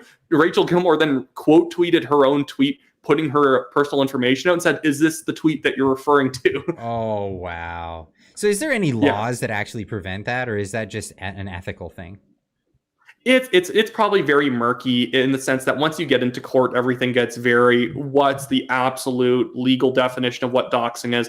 I would admit I am using more of a social sort of definition of what we all understand as doxing. Just because someone's name you can find in the phone book and someone could go and do it doesn't mean that you then take out a photo of the phone book and say, this is where this person that we all disagree with, lives, works, and here's their phone number. Just because it's publicly facing information does not mean it was publicly accessible information in an easy way. No, and that's exactly it. And the reason, I mean, it's like people always give the analogy of shouting fire in a theater. I mean, shouting fire. It's from a debunked Supreme Court case, right? So shouting fire in a theater is completely normal and fine if there's a fire in the theater. So you can always shout fire in the theater if there's a fire in the theater. So, but that being said, incitement to violence, like, could it be seen as incitement to violence when you're promoting, a person's personal address, their docs information to a group of people who have made open threats to an individual? And that was the problem with Gilmore, is that what she was doing to Bratney was she was promoting the information that an openly Antifa account was putting out. So people who are openly in favor of, beating up people labeled fascists, you gave that account's, you promoted that account's doxed content about someone, and you'd be very stupid and gormless not to understand what that would potentially lead to. Again, just filming someone in the park, rude, maybe leave people alone. At the end of the day, what are people going to do with a video about Rachel Gilmore walking down the street? And even by her own admission, she was walking away from getting like a tattoo. Like, she doesn't do that every day. Unlike, there's not going to be like someone staked out there who really hates her sitting on that bench waiting for 2 years for her to go get another tattoo. So she didn't say that the person was rude. She said that she spoke to somebody else and they were really nice, and that when she walked away, somebody must have snapped a shot. And that's the thing. So what was written on the post was, I found a Rachel Gilmore in the wild, which is kind of a funny thing to say. Yeah. I mean, people post this kind of stuff about celebrities all the time, and you can't say that she's not a celebrity. So if you see your favorite movie star, or even a movie star you don't like, snap a photo of them in public walking down the street, nobody would bat an eyelash over that. But somehow this is an egregious thing. Oh, I've had people do that to me already, where someone will take photo, or there was like a photo from a political event and they can see me in the background, and they take a screenshot of me up close and they're like, why is this bigot at your event or whatever? And they're trying to like make a deal out of it. And it's like, oh, whatever, shut up. You're on the bigot circuit. You've been labeled. Yeah, I guess so. I'm too micro for anyone to care about me. Like, that's the thing about writing, nobody cares what you do because it's all text. The funny thing is, I've actually done a lot of things where I've been extremely effective at getting change in government, but nobody knows what my name is. Oh, that's actually something to be proud of. That really is. But the National Telegraph, for the example, like we got Dr. Verna Yu, the former CEO of the AHS, fired. And I literally had someone from the UCP government said that it was because we had this like giant series of articles showing how incompetent she was at managing ICU beds that came out. It was like 400,000 people had read the series, and most of them were in Alberta, that they knew if they fired her, everyone wouldn't have cared because there's too many people who knew that she sucked at her job at that point. Oh, wow. But they wanted to fire her for a while, but it's just more so before there was maybe going to be enough outrage from the media of saying how brilliant she was at her job, because there wasn't enough people showing she's only using 300 ICU beds at a time when we literally had the funding for 1,400 on hand. I mean, we could get into the healthcare system and how horribly mismanaged it is across the country. But I wanted to talk to you about, well, another thing you were effective at, and it was exposing some Chinese billionaire. I don't know the story of what you did there, but you're being sued. Yeah. Yeah, this is where I have to tread lightly, but I'll still talk about it. I didn't actually write the article. It was a writer for us named Lily Trin, and she was a guest writer who effectively was really writing an article about Aaron O'Toole in the 2020 leadership election. So here's the funny thing about Aaron O'Toole is that while a lot of what we hear about the media narrative around him is that he was a big opponent of the Chinese Communist Party in like China or whatever, and that he's like, that's why the CCP interference mostly targeted conservatives and whatnot. But Lily Trin effectively found out that people who had some connections to the CCP government in China were donating to him. And she didn't even find that research. She didn't talk about those people specifically that were linked to it. She just basically linked to a big Globe and Mail article about one of the guys, because Robert Fife and Stephen Chase, the guys who do a lot of interference reporting, they had this big long article on one of the guys basically saying, here's his connection. He used to be on this CCP board back in China. He runs this group that's for, Chinese unification that condemns Taiwanese independence and all this stuff. And it's very obvious. It's just as you keep going through the guy's like record, it's like, I'm not even saying that you're like a big boss in the, or like she's not even saying that you're some sort of higher up. You're connected. It's the most minimal connection you could find. Saying that someone's connected is actually a very easy thing to prove. And we've proven that way more. Like, we didn't even have to prove it. Everyone else has proven it. But effectively, this guy from China is suing me as the editor because I'm protecting Lily Trin. He's suing me as the editor for defamation, even though everything that we said about him was basically just a reference to the Globe and Mail article. But Globe and Mail obviously will fight back against him. So he doesn't want to sue them because they're going to obviously lawyer up and say, get up, pack sand, where he's assuming that I, as a 22-year-old, when the lawsuit started, was going to say, oh, I'm so sorry. I'll write a letter saying that I'm so sorry. Will that be enough? Please don't hurt me. And then he can get to go around. And this is just my theory. Not this is literally what he's like, why he's doing it. But this is my theory, that he wants to wave around a piece of paper saying, look, all the things about me are false. This guy who said some of it, or this guy's publication who said some of it, has apologized to me, even though we're just the smaller fish compared to the Globe and Mail. And even in the Globe and Mail, he confirmed all their details. A lot of the details of their story were absolutely correct, and then just didn't respond on a bunch of the other stuff. How many journalists out there are not writing about particular individuals because they're afraid of this kind of scenario? I guarantee every single journalist, both legacy media and independent media, has passed up on stories because of legal issues. 100%. I've probably gotten about 5 or 6 lawsuit libel notices over time by different people, and I've gone through 2 lawsuits. So, this one ongoing, and then the previous one to do with Pierre Poilievre and Aaron O'Toole. So yeah, I mean, that one's a little more complicated. I don't want to go into it because the person that involved has now, we're okay with each other again. And even though it cost me $5,000 that one wasn't technically against myself. It was against the National Telegraph and my co-owner, Daniel Boardman. That one has basically been resolved. I still had to pay up for the lawyer fees for the initial deposit. But after we filed our defense, basically nothing happened with it. And I'm totally fine with the person who it was originally about.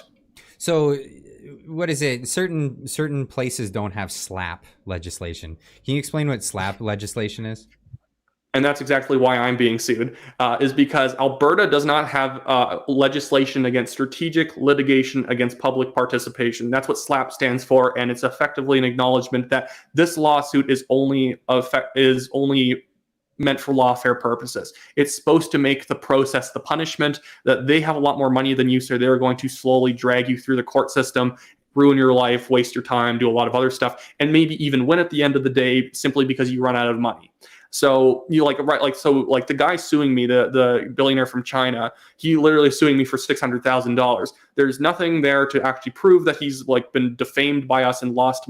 One, he can't prove defamation. 2, he can't prove that we've done any damage to his businesses or anything like that.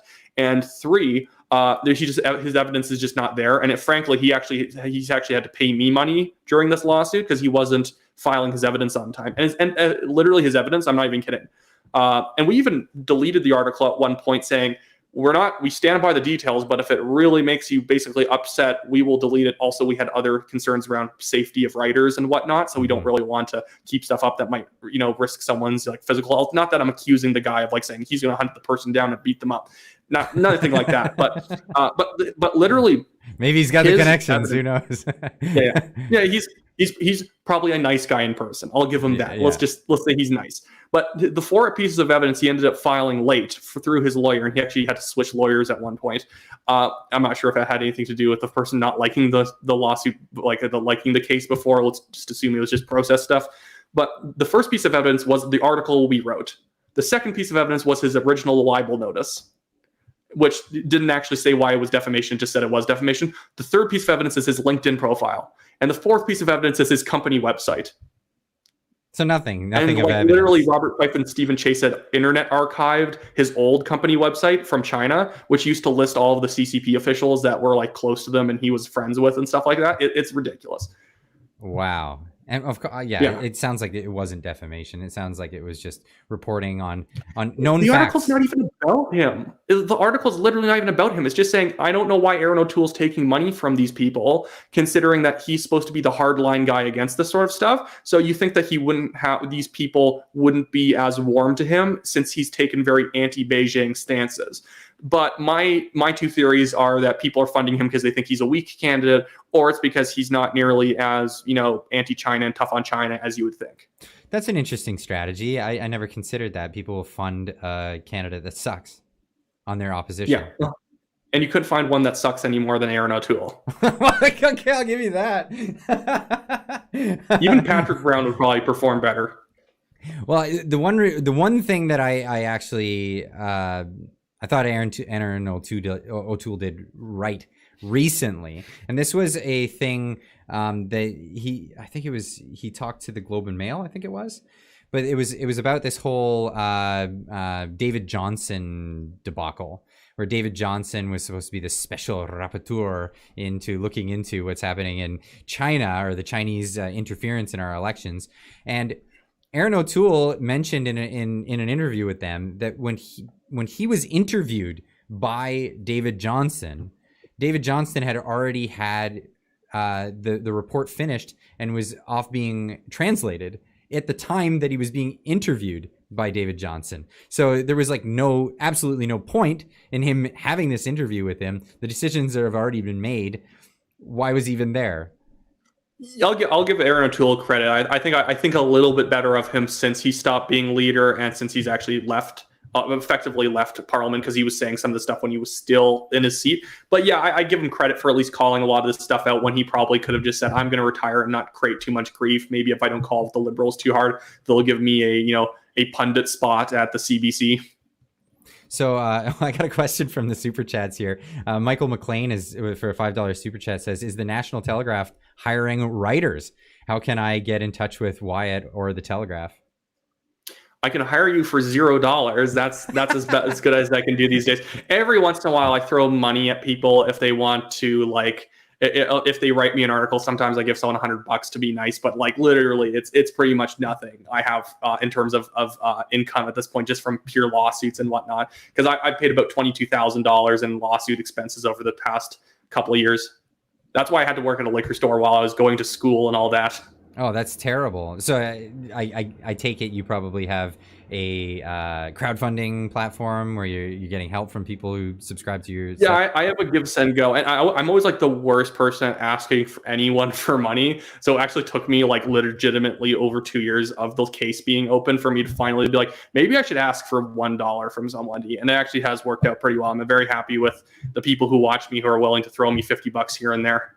Fair enough. So, I can include a link to that if people are happy to go over and donate and help out with that. Because, it would suck to get sued over stuff. People, in all walks of life have dealt with this, whether you had a bad neighbor or somebody like that, or you just end up in a situation where somebody doesn't like you for some reason and they decide to use litigation as a way of punishing you.